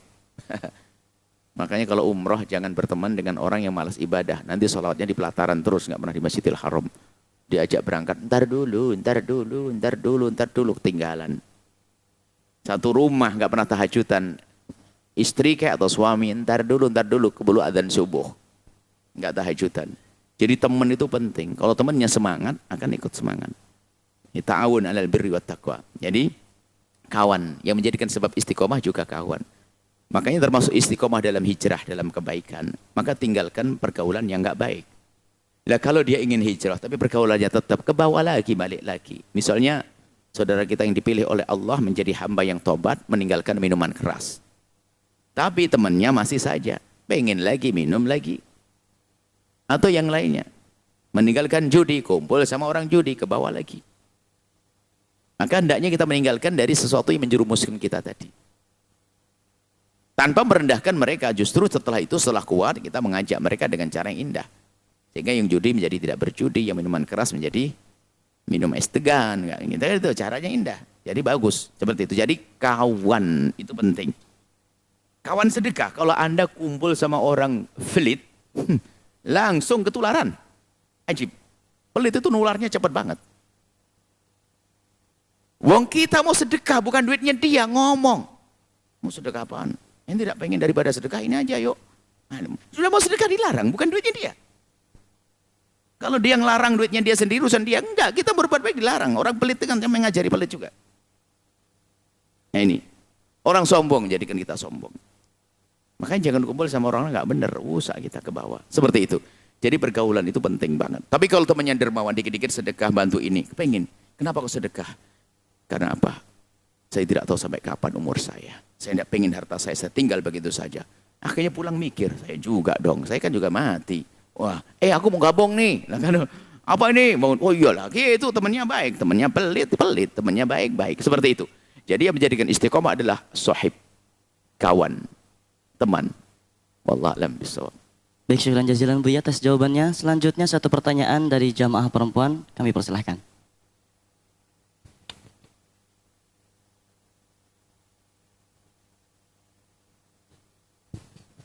Bismillahirrahmanirrahim. Assalamualaikum warahmatullahi wabarakatuh. Assalamualaikum. Allahumma sholli ala sayyidina Muhammad dan sayyidina Muhammad. Buya, dunia ini penuh luka-liku dan banyak tanda tanya. Pertanyaannya, bagaimanakah caranya supaya dunia ini tidak memperbudak kita? Syukron. Assalamualaikum warahmatullahi wabarakatuh. Dunia ini mudah kok, jangan dipersulit. Apa maksudnya lika-liku? Banyak godaan. Banyak godaan. Ya. Kenapa orang tergoda kan begitu? Ya. Orang tergoda itu karena nggak fokus misalnya. Anda itu mau pergi ke pasar. Kalau Anda fokus pada tujuan Anda, cepat nyampe. Tapi mau ke pasar, mau beli sayur, masih toleh sana, toleh sini, kelamaan. Makanya di dalam dunia ini juga ada caranya kayak menghadiri. Ini sudah benar Anda di tempat yang semacam ini. Di sini ada ilmu. Sehingga kalaupun ada orang kaya di sini, kekayaan tidak akan menghalanginya. Tapi kalau orang nggak benar hatinya, biarpun duit 5.000 menjadikan dia tidak sholat loh ya. Tapi kalau orang benar, biarpun miliaran tetap saja baik dia, nggak akan mengganggu dia. Maka fokusnya tadi bagaimana agar kita tidak terjebak dalam ini, kita ya harus semakin serius kita mencari Allah. Bahkan selalu menghubungkan apa yang Allah berikan pada kita adalah untuk Allah. Saya diberi kekayaan, harus aku sambungkan dengan Allah. Aku diberi jabatan, sambung. Jadi nggak liku-liku lagi. Jadi kekayaan pun ternyata, wah ini kendaraan aku menuju Allah. Sebab aku dengan kekayaan bisa membantu bibiku, pamanku, saudaraku. Dengan jabatanku, aku bisa menggunakan untuk Allah. Jadi langsung fokus ke Allah. Tetap kita bekerja, cari duit. Jadilah Anda orang paling kaya di dunia ini, nggak ada masalah. Tapi kepada Allah kok. Ya, di tujuan kita pada Allah. Makanya mudah kepada Allah tuh. Hidup itu kalau orang dengan Allah mah gampang. Dia jadi pejabat, nggak akan menjadikan dia bisa menjadi seperti Umar bin Abdul Aziz. Presiden yang jujur dan tulus dan seterusnya bisa. Jadi orang kaya banyak, Abdurrahman bin Auf bisa. Makanya sekarang fokusnya dengan Allah. Tapi kalau tidak dengan Allah, biarpun jadi ustadzah atau ustadz, malah jual agama. Karena enggak fokus ke Allah, kelihatannya Masya Allah, zikir nangis. Tapi tangisnya biar dibayar dengan rupiah. Karena bukan Allah yang dicari, pendusta. Urusannya dengan tulus kepada Allah. Itu aja. Biarpun kayaknya dia Masya Allah, zikir, sholawat, majelis taklim dan sebagainya. Ternyata sudah ngitung. Tiap satu jamaah itu bisa saja beli roti saya 5.000 kali berapa ini. Tapi duitnya. Santrinya 5.000. Hitungan, saya buat kantin 6. Kaya saya. Duit lagi. Hati-hati.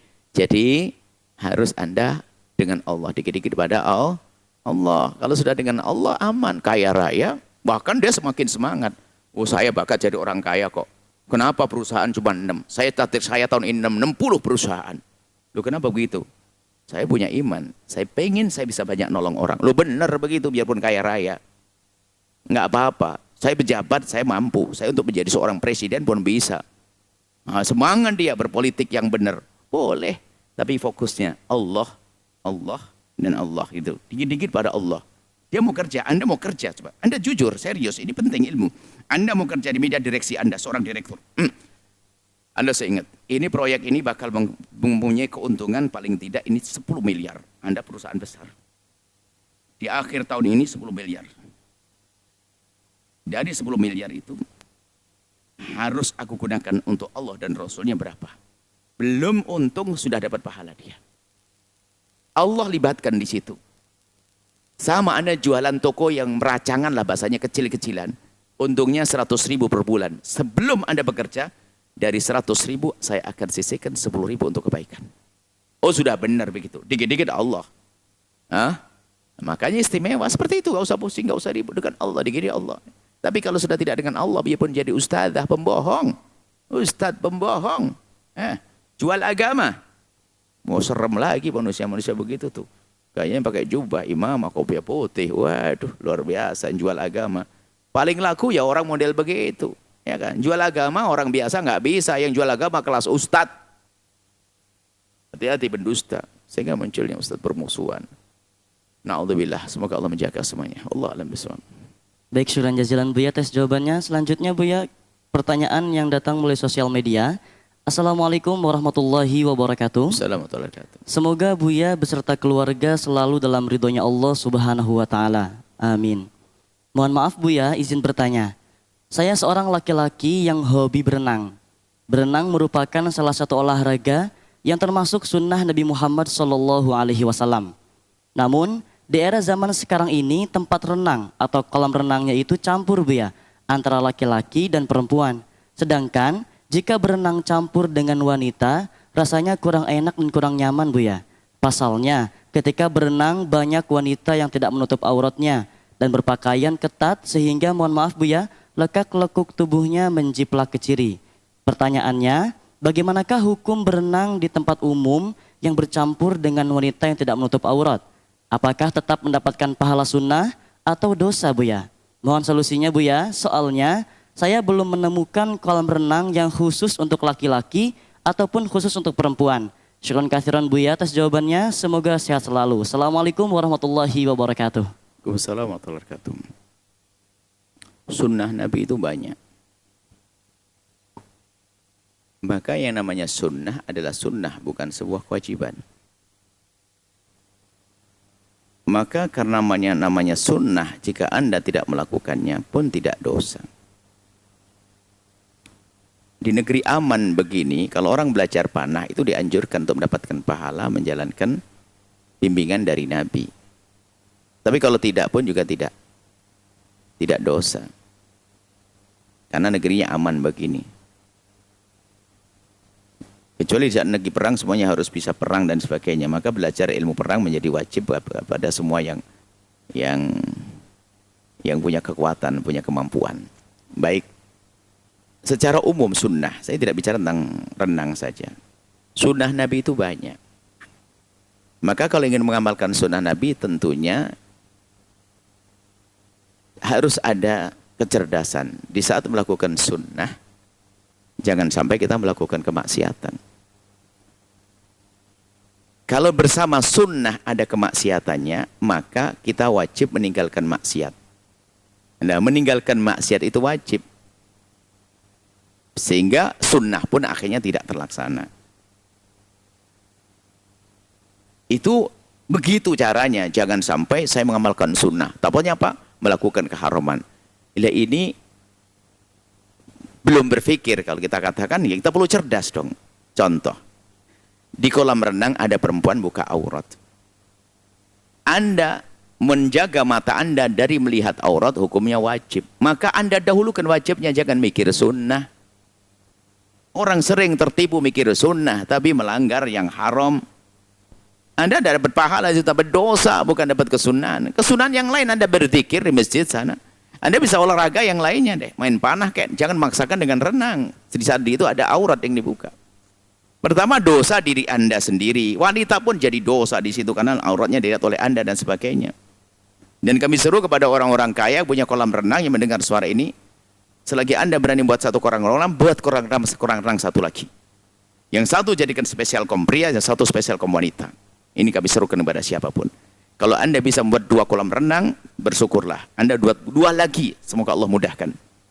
Kemudian Anda yakinkan setelah itu, kaum pria sendiri, wanita sendiri. Urus wanita yang bersihkan semuanya perempuan. Maka pahalanya bagi Anda yang menyelamatkan aurat perempuan, pahalanya banyak sekali. Luar biasa. Menutup aurat yang perempuan. Kemudian menjadikan perempuan pada sehat. Hebat itu. Maka jadi orang kaya itu jangan jadi orang kaya abal-abal. Kaya yang kaya di akhirat. Urusan kolam renang pun ada pahalanya. Hei hamba Allah yang kaya, dengar suara ini. Semoga Anda ini benar-benar pengusaha kolam renang yang sukses di surga. Dengar, hei ahli yang punya kolam renang. Saya rindu kepada Anda. Kalau Anda bisa membuat kolam renang yang istimewa, 10 kolam renang, harapan Buya setelah ini Anda membuat 10 lagi, lalu 10 untuk kaum pria, 10 untuk wanita. Anda lebih kaya setelah hari ini. Di samping itu kaya di akhirat.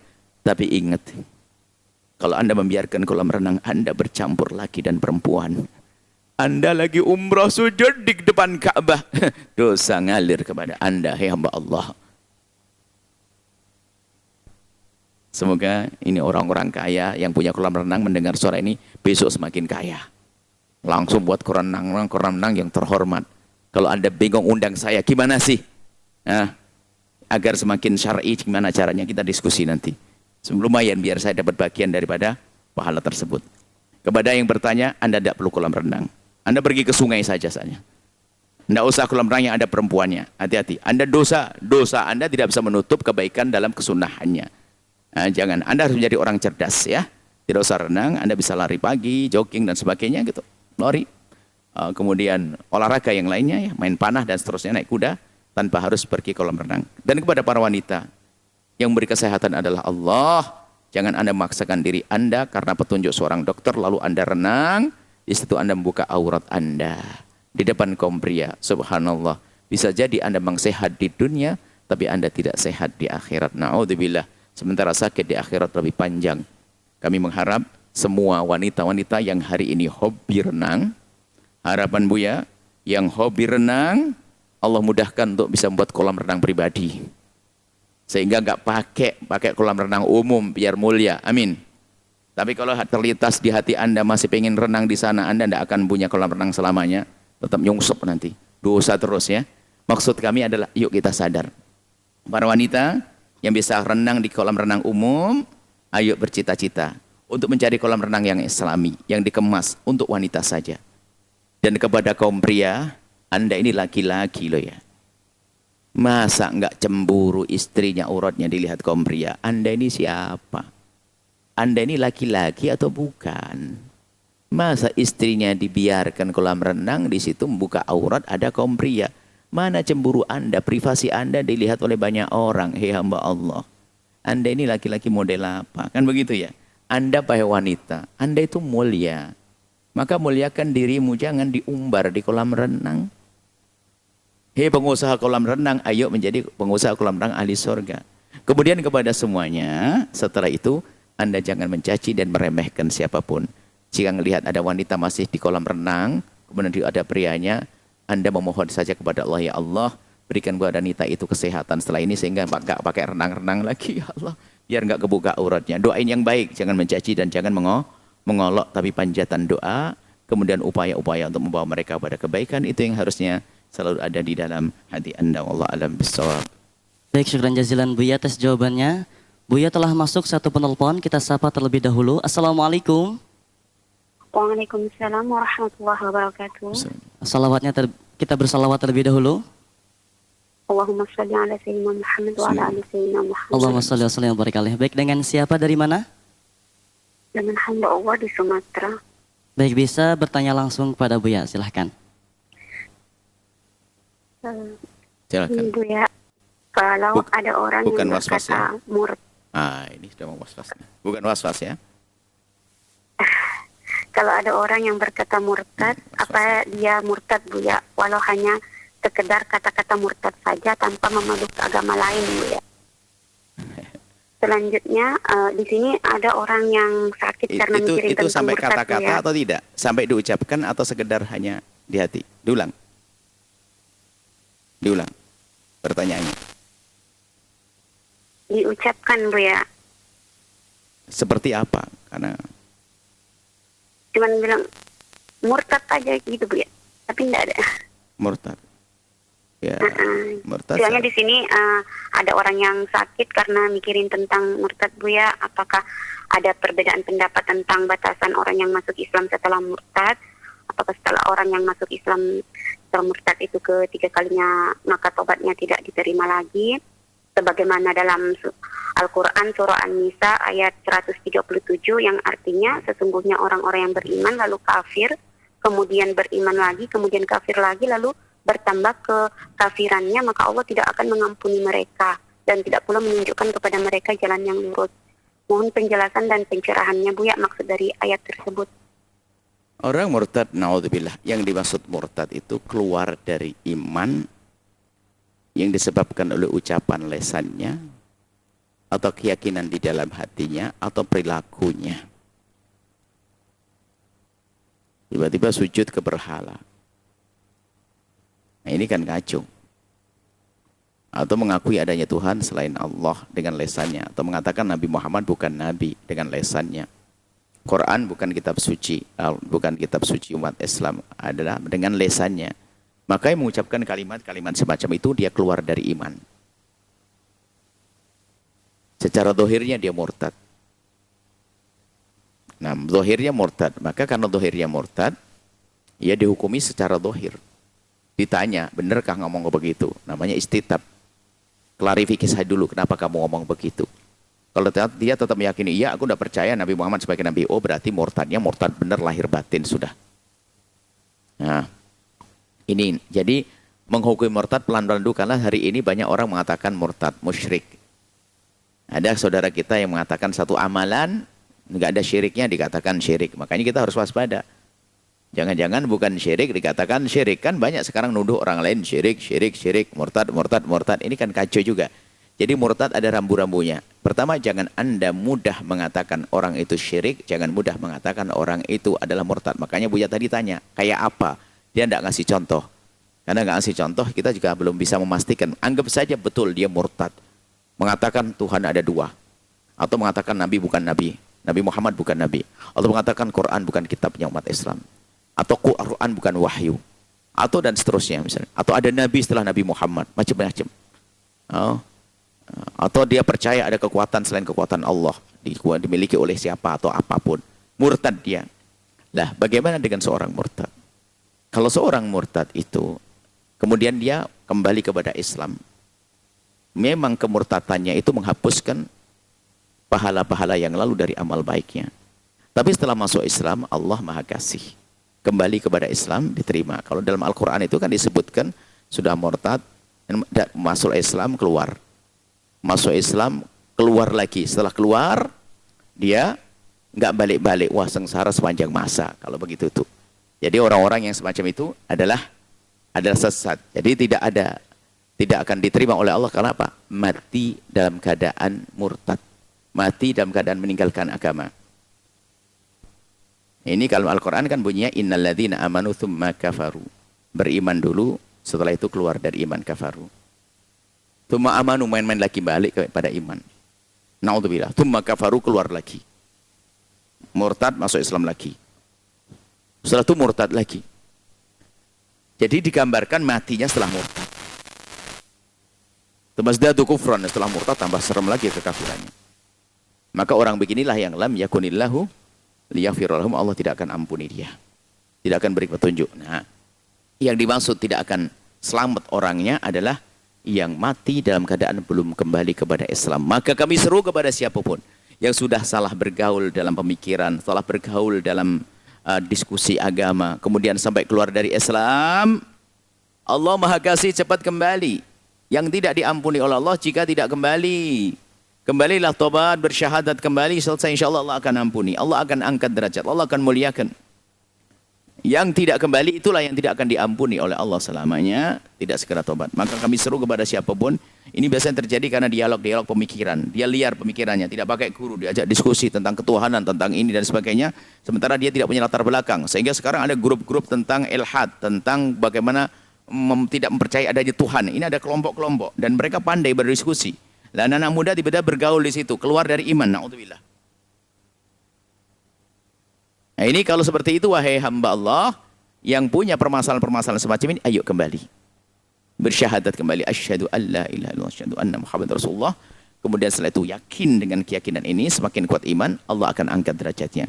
Yang tidak akan diampuni, yang setelah itu mati dalam keadaan dia belum tobat, belum kembali. Seperti itu. Tidak akan diberi petunjuk oleh Allah. Wallahu a'lam bishawab. Baik, syukran jazilan Buya atas jawabannya. Pertanyaan selanjutnya yang datangnya melalui sosial media.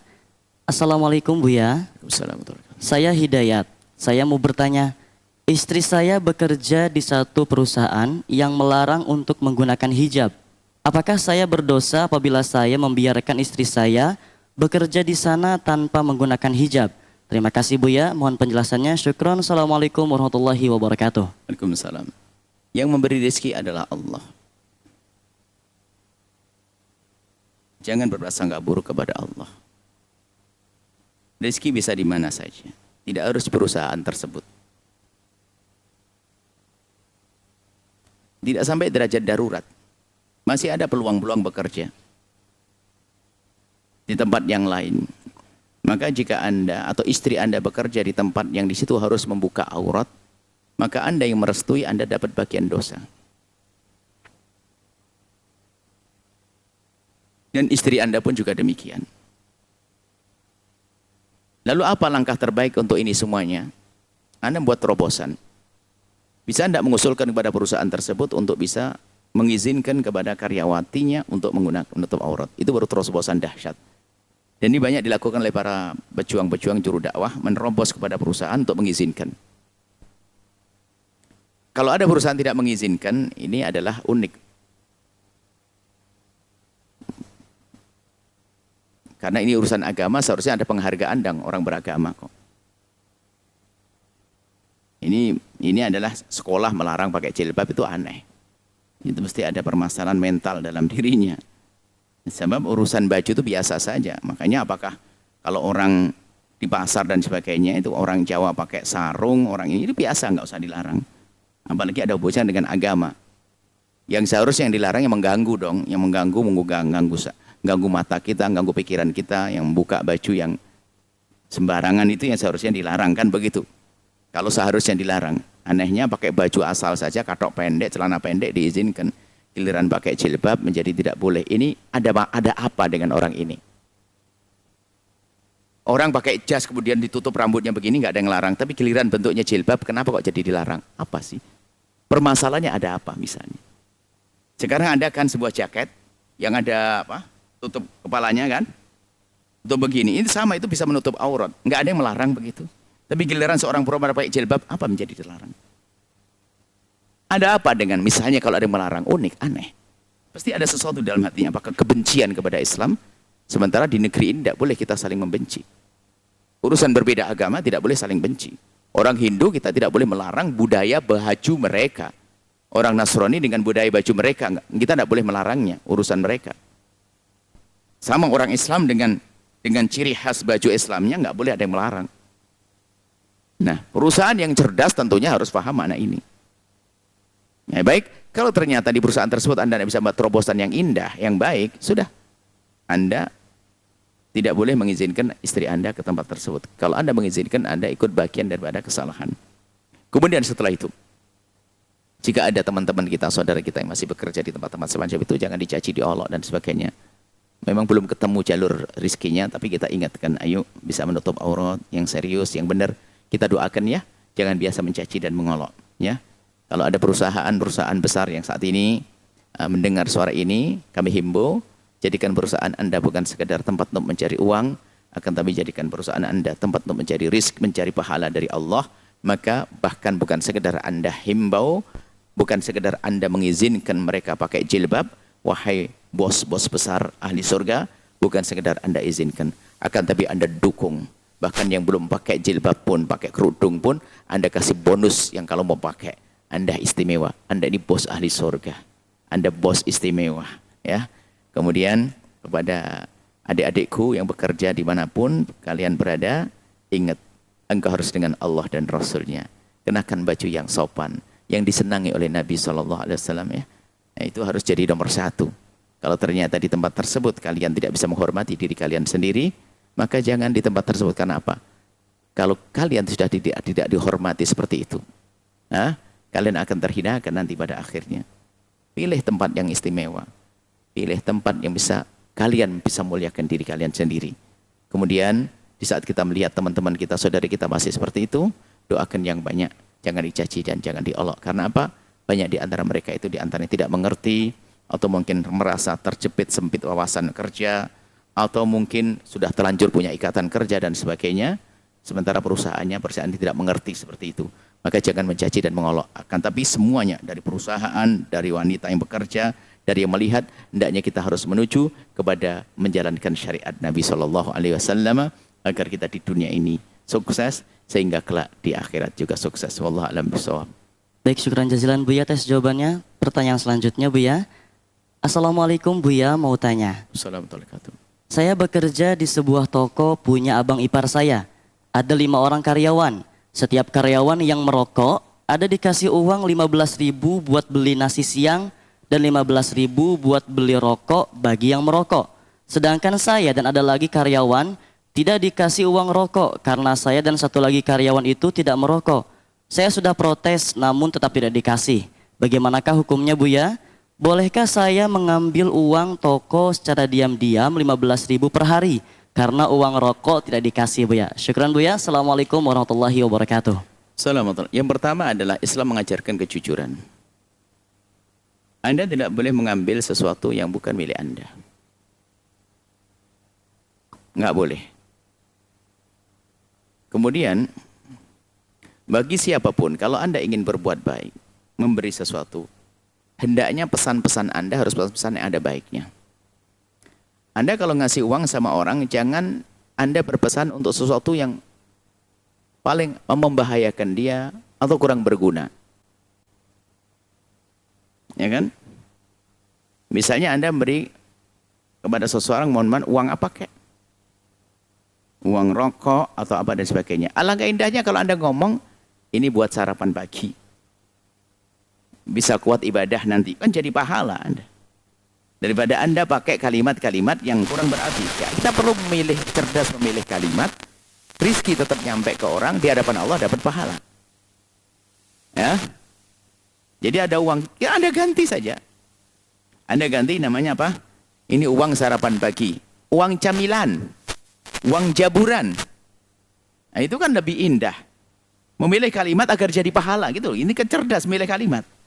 Kalau sesuatu yang membahayakan orang bukan jadi pahala loh ya. Kalau ternyata orang itu harus memberikan sesuatu yang membahayakan kemudian dia sakit, dia dapat dosa. Kenapa? Pesennya kita untuk... Nah itu, makanya apakah rokok atau yang lainnya? Saya tidak mengatakan rokok saja. Kalau kita pesan untuk sesuatu yang tidak baik, kita rugi. Maka paling indah kita perlu bertutur kata yang benar. Ini ada uang tambahan, uang sarapan pagi bisa duha, hanya semangat gitu loh ya. Itu kan termotivasi dia. Nah, kemudian di saat ada orang yang tidak merokok lah, ini barangkali perlu diajak diskusi sehat sajalah, diskusi cerdas. Mestinya yang mendapatkan penghargaan yang tidak merokok karena apa? Dia tidak akan mengganggu peraturan enggak. AC kan bisa saja di ruangan Anda ini terlepas daripada hukum rokok ya. Kalau sudah merokok ini banyak mengganggu tentang buang sampah, kemudian asapnya dan sebagainya. Ini yang tidak merokok ini mestinya dapat bonus dong.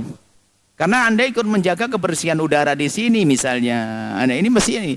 Cuman kadang-kadang begitu, yang merokok dikasih, yang tidak malah tidak dikasih. Jadi saya sampaikan kepada bos, Anda pertama cerdas. Pertama apa? Kalau Anda memberi jangan pakai bahasa-bahasa yang artinya kurang, tidak ada nilai pahalanya. Jadi bahasa Anda harus bahasa nilai pahala, satu. Yang kedua, ya, tentunya orang yang harus Anda beri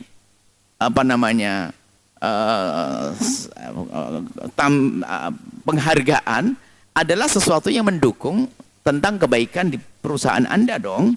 Misalnya ya tadi, dia nggak akan. Kalau tidak merokok itu banyak waktunya. Coba saja. Anda bekerja, Anda punya perusahaan di ruangan AC.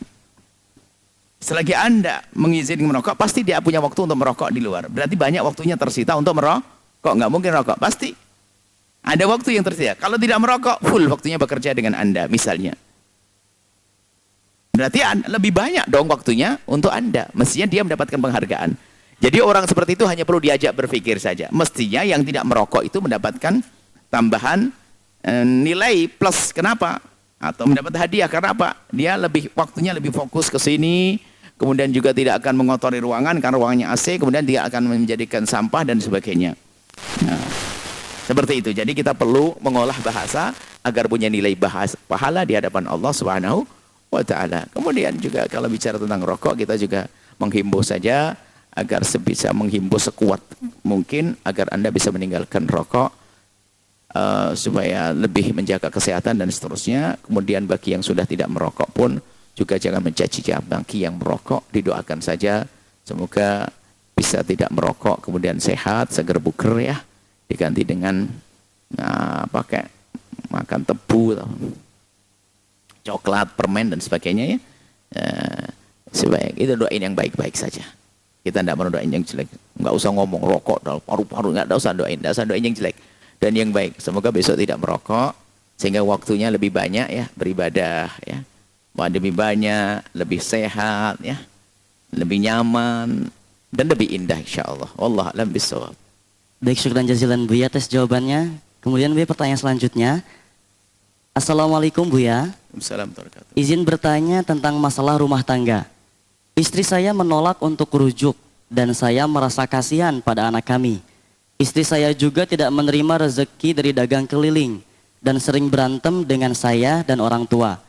Kakak dan bapaknya mengatakan dia menghalangi rezeki suami dengan selalu menghilangkan rezeki. Dia itu siapa? Gimana? Oh, tanya baca. Dia. Saya sudah menasehati dia untuk lebih mendekatkan diri kepada Allah. Tapi dia tetap keras kepala. Mohon nasihatnya Buya. Syukran. Assalamualaikum warahmatullahi wabarakatuh. Jangan sekali-kali mengatakan bahwasanya pasangan penghalang rezeki. Itu namanya suudzon pada Allah. Kurang ajar, menyakitkan. Mungkin dulu waktu menikah dengan istri yang pertama itu adalah rezekinya banyak. Istrinya meninggal. Udah nikah lagi langsung, waduh kamu itu bikin rezeki sempit. Ini kurang ajar namanya. Oh yang nggak menikah aja juga ada yang kaya tiba-tiba melarat, ada kan? Dia nggak usah dihubung-hubungkan begitu, nyakitkan hati. Ada sebagian begitu loh, ini ada. Sampai anak-anaknya ngomong, ayah dulu waktu dengan mama rezekinya lancar. Setelah mama meninggal ya menikah lagi. Ini berarti ibu baru ini membawa malapetaka, bah ayah. Ini kan kurang ajar pada Allah. Nggak boleh begitu. Atau punya mantu. Apalagi sudah ada percaya dengan urusan hitung-hitungan, mungkin hitungan ini itu gara-gara mantu ini, wah ini betul nih, gara-gara mantu itu, gara-gara istrimu itulah, ini penghalang rezeki, istrimu penghalang rezeki. Nggak boleh seperti itu. Itu suudzon pada Allah. Jangan sekali-kali begitu, menyakitkan hatinya orang dan juga nuduh Allah, prasangka buruk kepada Allah. Bahkan sebaliknya, istriku insya Allah pembuka rezeki. Suamiku pembuka rezeki. Harus itu kan Allah yang menjanjikan. Dalam Al-Quran, yakunu fuqara yunimullah, nikahnya benar karena Allah, dilapangkan rezekinya nanti. Seperti jangan punya prasangka ya. Ini ada betul kayak itu prasangka. Mengatakan, biasanya gara-gara sudah nyungsep ngomong itu gara-gara istri, gara-gara dia. Iya kalau memang istrinya jago kredit memang betul dia bikin nyungsep seperti manusia begitu tuh. Dikit-dikit kredit, itu kan nyeksa itu. Nggak, istri nggak punya masalah, istri nerima, istri ini kok dibilang bikin rezeki seret, ini kurang ajar. Tidak boleh ngomong begitu. Jangan sakiti hati orang. Rezeki dari Allah kok. Baik, kemudian sebagai seorang suami itu ya, tadi istrinya diajak rujuk nggak mau, asalnya nggak menerima apanya, hasil daripada jualan apa, kelontongan apa, dagang keliling dan sebagainya. Ya perlu dicek kembali apakah betul karena itu. Kenapa nggak mau? Memang yang duitnya dagang keliling warnanya pasti sama kan? Nah, atau mungkin masalah, mungkin andanya sendiri mungkin kurang menjaga kehormatan atau bagaimana. Kita tidak tahu kok. Kalau dagang keliling bisa saja miliarder kaya raya kok dia. Hanya seberapa banyak dagangan yang dibawakan begitu. Saya tidak ngerti kalau ada orang-orang yang membeda-bedakan begitu itu. Ya, biarpun jualan teh, tapi kalau tehnya sehari adalah 2000 gelas kan jadi duit banyak kan begitulah. Jadi jualnya jual daun, tapi daunnya pakai truk-trukan. Jadi nggak ada yang menjadi rendah. Yang menjadi rendah adalah kita sendiri merendahkan pekerjaan halal. Jualan, jual teh, jadi kuli bangunan, halal, bersih. Jangan merasa minder dengan pekerjaan suami, yang penting halal. Baginda Nabi punya putri namanya Sayyidat Fatimah Az-Zahra. Jauh lebih bagus daripada putri kita semua ribuan kali lipat. Mengatakan 1000 kali aja nggak pantas kita ngomong. Kalau Sayyidah Fatimah 1000 kali lipat istri saya, udah lebih dari itu. Sangat jauh. Putri baginda Nabi, sangat mulia. Ayo, menikah dengan Imam Ali bin Abi Thalib. Ternyata dalam perjalanan ekonominya Imam Ali bukan yang lancar-lancar saja. Sampai suatu ketika Imam Ali pernah bekerja di tempatnya orang nurunkan kurma. Kalau di Jawa naik pohon kelapa karena tidak ada kurma. Tapi yang demikian apakah meruntuhkan martabat Sayyidat Fatimah? Tidak. Apakah meruntuhkan martabat Sayyidina Imam Ali? Tidak, sampai hari ini tetap mulia. Kenapa punya suami kerja kuli atau pergi ke sawah merasa gengsi, dagang keliling gengsi? Malu itu kalau suami itu kerjaannya haram, malu kepada Allah. Ini cara berpikirnya harus dirubah. Haram itu menjadikan kita gelisah seperti itu. Kalau halal nggak perlu, wahai para istri. Kebahagiaan bukan dibalik tumpukan uang. Kebahagiaan dibalik di dalam hatimu di saat kamu berurusan dengan pasanganmu. Di rumahmu. Banyak orang kaya berantem terus ada kok. Jangan sampai kefakiran materi kita menjadikan fakir hati beneran. Naudzubillah. Ada orang fakir materi tapi nyungsep betul hatinya. Tamaknya luar biasa. Sehingga kalau bapaknya meninggal dia rebutan kursi patah kaki itu model-model begitu tuh.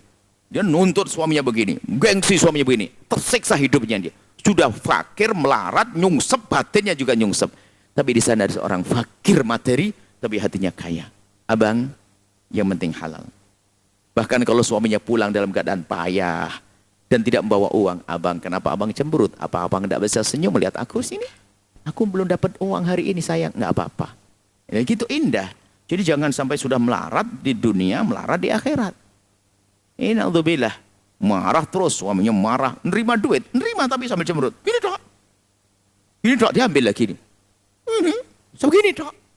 Ya, ini perempuan model begitu nih, temu di tong sampah, kembali ke tong sampah. Sama suami kadang-kadang begitu, merendahkan istri dan sebagainya. Hidup tidak seperti itu. Suami tidak bisa menghargai istri. Baik, kalau permasalahannya tadi, sampai diajak rujuk kembali itu udah perlu Anda koreksi kenapa nggak mau rujuk. Mungkin Anda memang tidak mulia. Seorang laki-laki nggak mulia sehingga istri Anda, saya tidak bisa melihat kalau tidak langsung ngomong itu. Apakah ini yang nggak benar istrinya atau suaminya?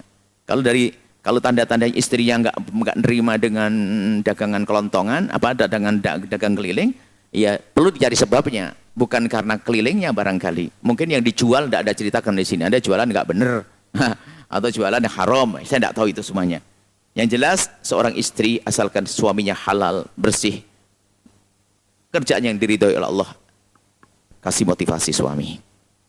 Jangan menjadi perempuan yang matre, hanya duit saja. Akan tapi lihat suamimu adalah memberikan sesuatu yang lebih besar daripada uang, kemesraan, kebahagiaan, urusan pribadi dan seterusnya. Kemudian para suami, jika ternyata istrimu itu kok nggak mau diajak rujuk itu, ya jangan nyalain istrimu. Kamu koreksi dulu.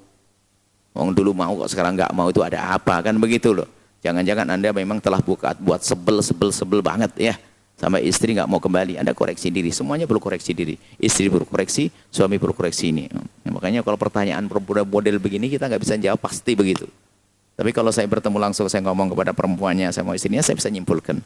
Sehingga ini gambarnya begitu ya. Yang jelas jadi suami yang benar, istri yang benar, jangan saling menuntut. Terus upayakan rizki halal, kemudian jangan menyalahkan pasangan, urusan rizki, nasib, ya, jangan salahkan pasangan ya. Nah, apalagi ini termasuk nih ada hubungannya pertanyaan. Ada kepercayaan dengan dunia perdukunan dan sebagainya ini. Diukur, namamu siapa? Wah ini namamu tidak jodoh nih. Tidak jodoh kok, sudah menikah namamu tidak jodoh, ini aneh-aneh. Wah ini kamu apa? Kelahiran Debu Kliwon. Wah ketemu Sulawesi lagi. Ah ini nasib nyungsep nih. Wah ini salah, ini model-model begitu tuh. Nggak boleh begitu tuh. Husnudzon kepada Allah. Sudah menikah sudah. Jangan pakai hitung-hitungan lagi lalu berprasangka buruk kepada Allah. Dan ini ada loh ya. Oh gara-gara begitu ya, betul kata Pak orang. Kalau memang anak pertama begini menikah dengan ini jadi masalah. Ada seperti itu, nggak boleh. Oh yang benar saja problem juga banyak kok, ya kan? Ada orang nggak ada masalah, tiba-tiba ini jodoh secara hitungan benar, ya nggak saja yang punya hitungan. Bisa nyungsep juga. Nyungsep bukan karena hitungan-hitungan itu. Kita perlu membangun juga karena banyak suudon. Kemudian juga gara-gara ini, mohon maaf ini. Kenapa kok berantem terus? Karena waktu mengatakan Qabil itu nikah dia gagap. Enggak langsung ini. Ada mitos-mitos yang di masyarakat. Sudah begitu kiainya kiai kejem. Enggak sah, enggak betul, enggak sah. Terlalu serem waktu ngakad ke nikah. Sehingga mau akan wah, sudah begitu masyarakatnya kepercayaannya yang menerima nikahnya gagap nanti hidupnya sengsara. Wah, ini sudah kiainya bikin sengsara. Ini model di masyarakat harus kita pahamkan. Nikah sekali itu wajar kalau itu wajar. Kalau lancar banget nih memang dari dulu pengennya kali ya. Ada kalau gugup itu wajar. Kemudian masalah tertunda sedikit asalkan secara fikih tidak sampai, jangan sampai nggak sah diulang lagi sampai 3 kali. Saya merah menyaksikan akad nikah sampai 3 kali nggak sah gemeteran. Padahal dari awal pun sudah sah. Ya ustadznya ustadz kurang wawasan nih, repoti orang. Akhirnya di masyarakat punya keyakinan yang nikahnya tidak langsung cer, itu biasanya alamat nikahnya sengsara. Wah ini kan kacau semuanya ini dari ustadznya. Ustadz belajar yang benar. Akad nikah itu sesuai dengan standar yang paling sah gitu saja, nggak usah pakai maksimal. Orang awam tuh kadang ini. Saya hubungkan kenapa ini? Keyakinan itu loh yang bahaya itu. Ini gara-gara nikahnya dulu loh begitu. Karena laki-lakinya akad nikahnya gagap begitu. Sampai 3 kali itu. 3 kali. Yang bikin 3 kali ustadznya. Sudah benar. Kadang-kadang kita bilang sudah sah. Enggak bu. Astagfirullah. Kemudian ramai lagi. Pernah kejadian terakhir suatu ketika saya mengatakan sudah sah. Tidak. Oh ya sudah. Oh ngangkat suara dia. Serem banget dia. Sudahlah. Ajib. Ilmunya di mana itu? Ngaji itu. Kerjaannya ngeliwat tok itu. Belajar gak bener, repot di masyarakat, paling lantang suaranya. Nyiksa umat. Seperti itu, nggak boleh. Lah kenapa saya hubungkan dengan biasanya gara-gara keyakinan begitu tuh menjadi aneh-aneh di masyarakat. Hidup berantakan gara-gara nikahnya dulu. Hidup berantakan karena Rebu Kliwon sama Selasa lagi. Hidup berantakan nama jumlah ini nggak ketemu. Hidup berantakan. Mau berbenah kok, suruh berbenah akhlakmu yang baik, sopan santun sama suami. Ini yang perlu dihadirkan. Bukan urusan hitung-hitungan, bukan urusan itu. Baik, semoga baik semuanya. Allah a'lam bishawab. Baik, syukran jazilan Buya atas jawabannya. Selanjutnya bisa ditutup dengan pengumuman dan doa keberkahan. Program Wikipedia Al-Bahjah apa ini? Berinfak, program infak. Hadir kembali ya. Sambung hati dengan semua program kebaikan yang ada Al-Bahjah. Bergabunglah dengan member Wikipedia Al-Bahjah. Caranya ketik daftar. Terus kirim WA ke 0857 2314 7177. Simpan dengan nama Wikipedia Al-Bahjah. Untuk informasi lebih lanjut bisa menghubungi tim admin Miska Al-Bahjah di nomor 0811 22 33 3297. Masalah Wikipedia Al-Bahjah kami yakin yang nggak paham tetap nggak paham. Yang paham baca dok begini sudah paham. Saya nggak paham. Ini yang ibu wiki ya. Nah. Jadi yang paham tentu akan paham. Yang nggak paham caranya tetap nggak paham. Nanti makanya tanyalah. Ini ada informasinya 0811 22 33 3297. Kemudian Maulid Akbar Al-Bahjah insyaallah nanti tanggal 2 Rabiul Awal 1445 atau 17 September 2023 pagi sampai selesai. Kami himbau kepada Anda yang jauh di sana, di pulau seberang atau di negeri jiran sana, ayo niatkan untuk bisa menghadiri di tanggal 17 September nanti atau 2 Rabiul Awal. Datang insyaallah bismillah ada Maulid Akbar Gebiar. Majelis kita yang selama ini kita adakan di mana-mana, kami himbau untuk bisa berkumpul di sini setahun sekali. Bagi yang bahkan bukan sekedar kami ajak untuk bisa menghadiri, kami himbau untuk bisa menjadi penyelenggara juga, untuk berpartisipasi langsung saja ke Bank Syariah Indonesia nomor rekening 751 222 1267 atas nama Maulid Akbar Al-Bahjah. Kontak person 0853 2132 1302.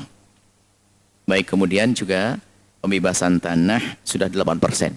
Pembebasan tanah ini adalah pekan ke-6 kalau salah. Pekan ke-6 berarti sudah 1,5 bulan. Ternyata kita sudah, bukan meremehkannya, sudah atau baru ya, baru sudah 8%. Targetnya 3,5 miliar, baru terkumpul kurang lebih 270 juta. Ini adalah 8%. Semoga Allah mengirim ini pembebasan tanah di Song Balong. Ada antara pondok dengan pondok, ada tanah dibeli oleh pondok. Nah, bagi Anda yang bergabung langsung saja ke Bank Syariah Indonesia nomor rekening 777 444 1179 atas nama Wakaf Tanah dan Bangunan Al-Bahjah, kode bank 451 atau Bank Muamalat nomor rekening 1390 456 456 atas nama Al-Bahjah Wakaf dan Pembangunan, kode bank 147. Konfirmasi informasi ke 0811 2222 Baik, mari kita tutupkan doa. Bismillahirrahmanirrahim. Alhamdulillah sholli ala habibina sayyidina Muhammad wa ala sayyidina Muhammad. Allahumma ya Allah ya Rahman ya Rahim, pandang kami dengan kasih sayang dan cinta darimu. Berikan kepada kami segala kebaikan di dunia dan di akhirat. Ya Allah, ampuni orang tua kami dan guru-guru kami. Berikan kasih sayangmu kepada kami semua, kepada mereka ya Allah, kepada kami. Dan kami mohon ya Allah, jadikan kami hamba yang saling mencintai karenamu. Jauhkan kami dari kebencian, kedengkian, dendam. Ya Allah, jauhkan kami dari dendam kepada sesama kami. Jika ada orang berbuat salah kepada kami, menyakiti kami, zalim pada kami, ampuni ya Allah. Jangan hukum dia. Kami tidak rela jika ada orang yang kau hukum karena berbuat salah kepada kami. Dan kami mohon ya Allah. Ya Allah, ya Allah, kirimkan kepada kami hamba-Mu yang tulus dan ikhlas. Ahli surga-Mu yang bisa berjuang bersama kami. Untuk menebarkan kedamaian, keindahan ya Allah. Yang bisa bergabung dengan kami dan jangan tinggalkan kami. Kami ingin bersama mereka. Dan semua yang telah berjuang bersama kami, berikan ketulusan, berikan keikhlasan, berikan kemudahan dalam segala urusan. Kembalikan pada mereka dengan segala kebaikan di dunia dan di akhirat. Dan kami mohon ya Allah, wahai Zat yang Maha Kasih, ya Allah, anak-anak kami jaga mereka. Anak-anak kami jaga mereka. Muliakan mereka di dunia dan di akhirat ya Allah. Jadikan mereka anak-anak yang dibanggakan oleh orang tua mereka. Umat yang dibanggakan oleh kekasih-Mu Nabi Muhammad. Dan kami mohon yang tidak kau karuniai anak, berikan pada mereka anak-anak. Yang sudah tidak kau karuniai anak, ya Allah, jangan sampai mereka tidak bahagia. Mereka akan berikan kebahagiaan di dunia dan kebahagiaan nanti di akhirat ya Allah. Mudahkan mereka untuk merawat anak daripada hamba-hamba-Mu, sehingga biarpun di dunia tidak kau karuniai anak, akan tapi mereka akan mendapatkan pahala anak-anak yang banyak ya Allah. Dan kami mohon ya Allah, ya Allah, ya Allah, ya Allah, yang sempit rezeki lapangkan dengan rezeki yang halal penuh berkah. Yang sakit sembuhkan. Yang punya hutang mudahkan dalam bayar hutang. Dan kami mohon ya Allah, dan kami mohon ya Allah, ya Allah, panjangkan umur kami dalam ketaatan serta sehat walafiat. Ya Allah, panjangkan umur kami dalam ketaatan serta sehat walafiat, dan berikan ya Allah. Dan kami mohon ya Allah, yang belum menikah mudahkan mereka untuk mendapatkan pasangan orang-orang mulia yang kau muliakan, yang menjadi sebab mereka mulia di dunia dan di akhirat ya Allah. Dan wujudkan keindahan dalam rumah tangga kami, suami istri yang saling mencintai karenamu ya Allah.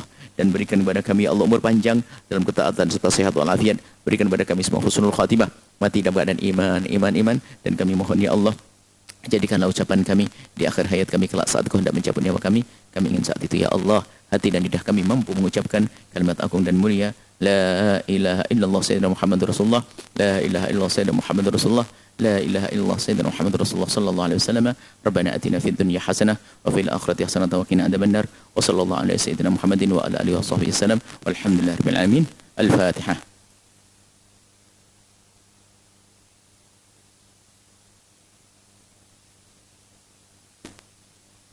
Kasih, mohon maaf dan mohon doa selalu wabillahi taufiq wal hidayah. Assalamualaikum warahmatullahi wabarakatuh. Waalaikumsalam warahmatullahi wabarakatuh. Baik hadirin pemirsa Al-Bahjah TV dan pendengar setia Radio Network dimanapun Anda berada. Demikianlah majelis kita pada kesempatan kali ini. Dan tetaplah istiqomah dalam mengikuti program-program kemuliaan lainnya dalam kajian Kitab Al-Hikam Ibnu Athaillah As-Sakandari yang rutin diselenggarakan setiap Senin malam Selasa di Masjid Raya At-Taqwa Kota Cirebon, tentunya bersama guru kita tercinta Buya Yahya.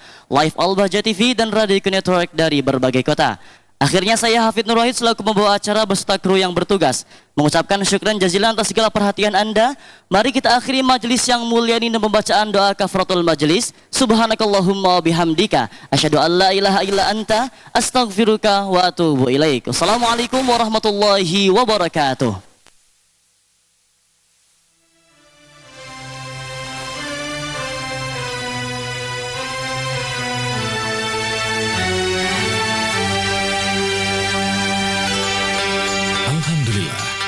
Kita dengarkan untayan hikmah tausiah bersama Buya Yahya.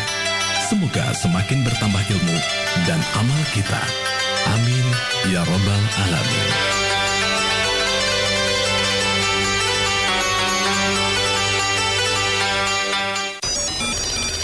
Radioku.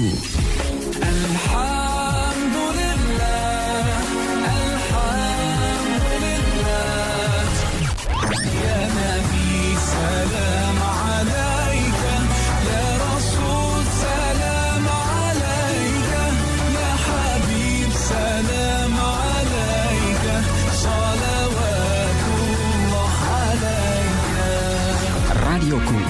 inspirasi spirit hati.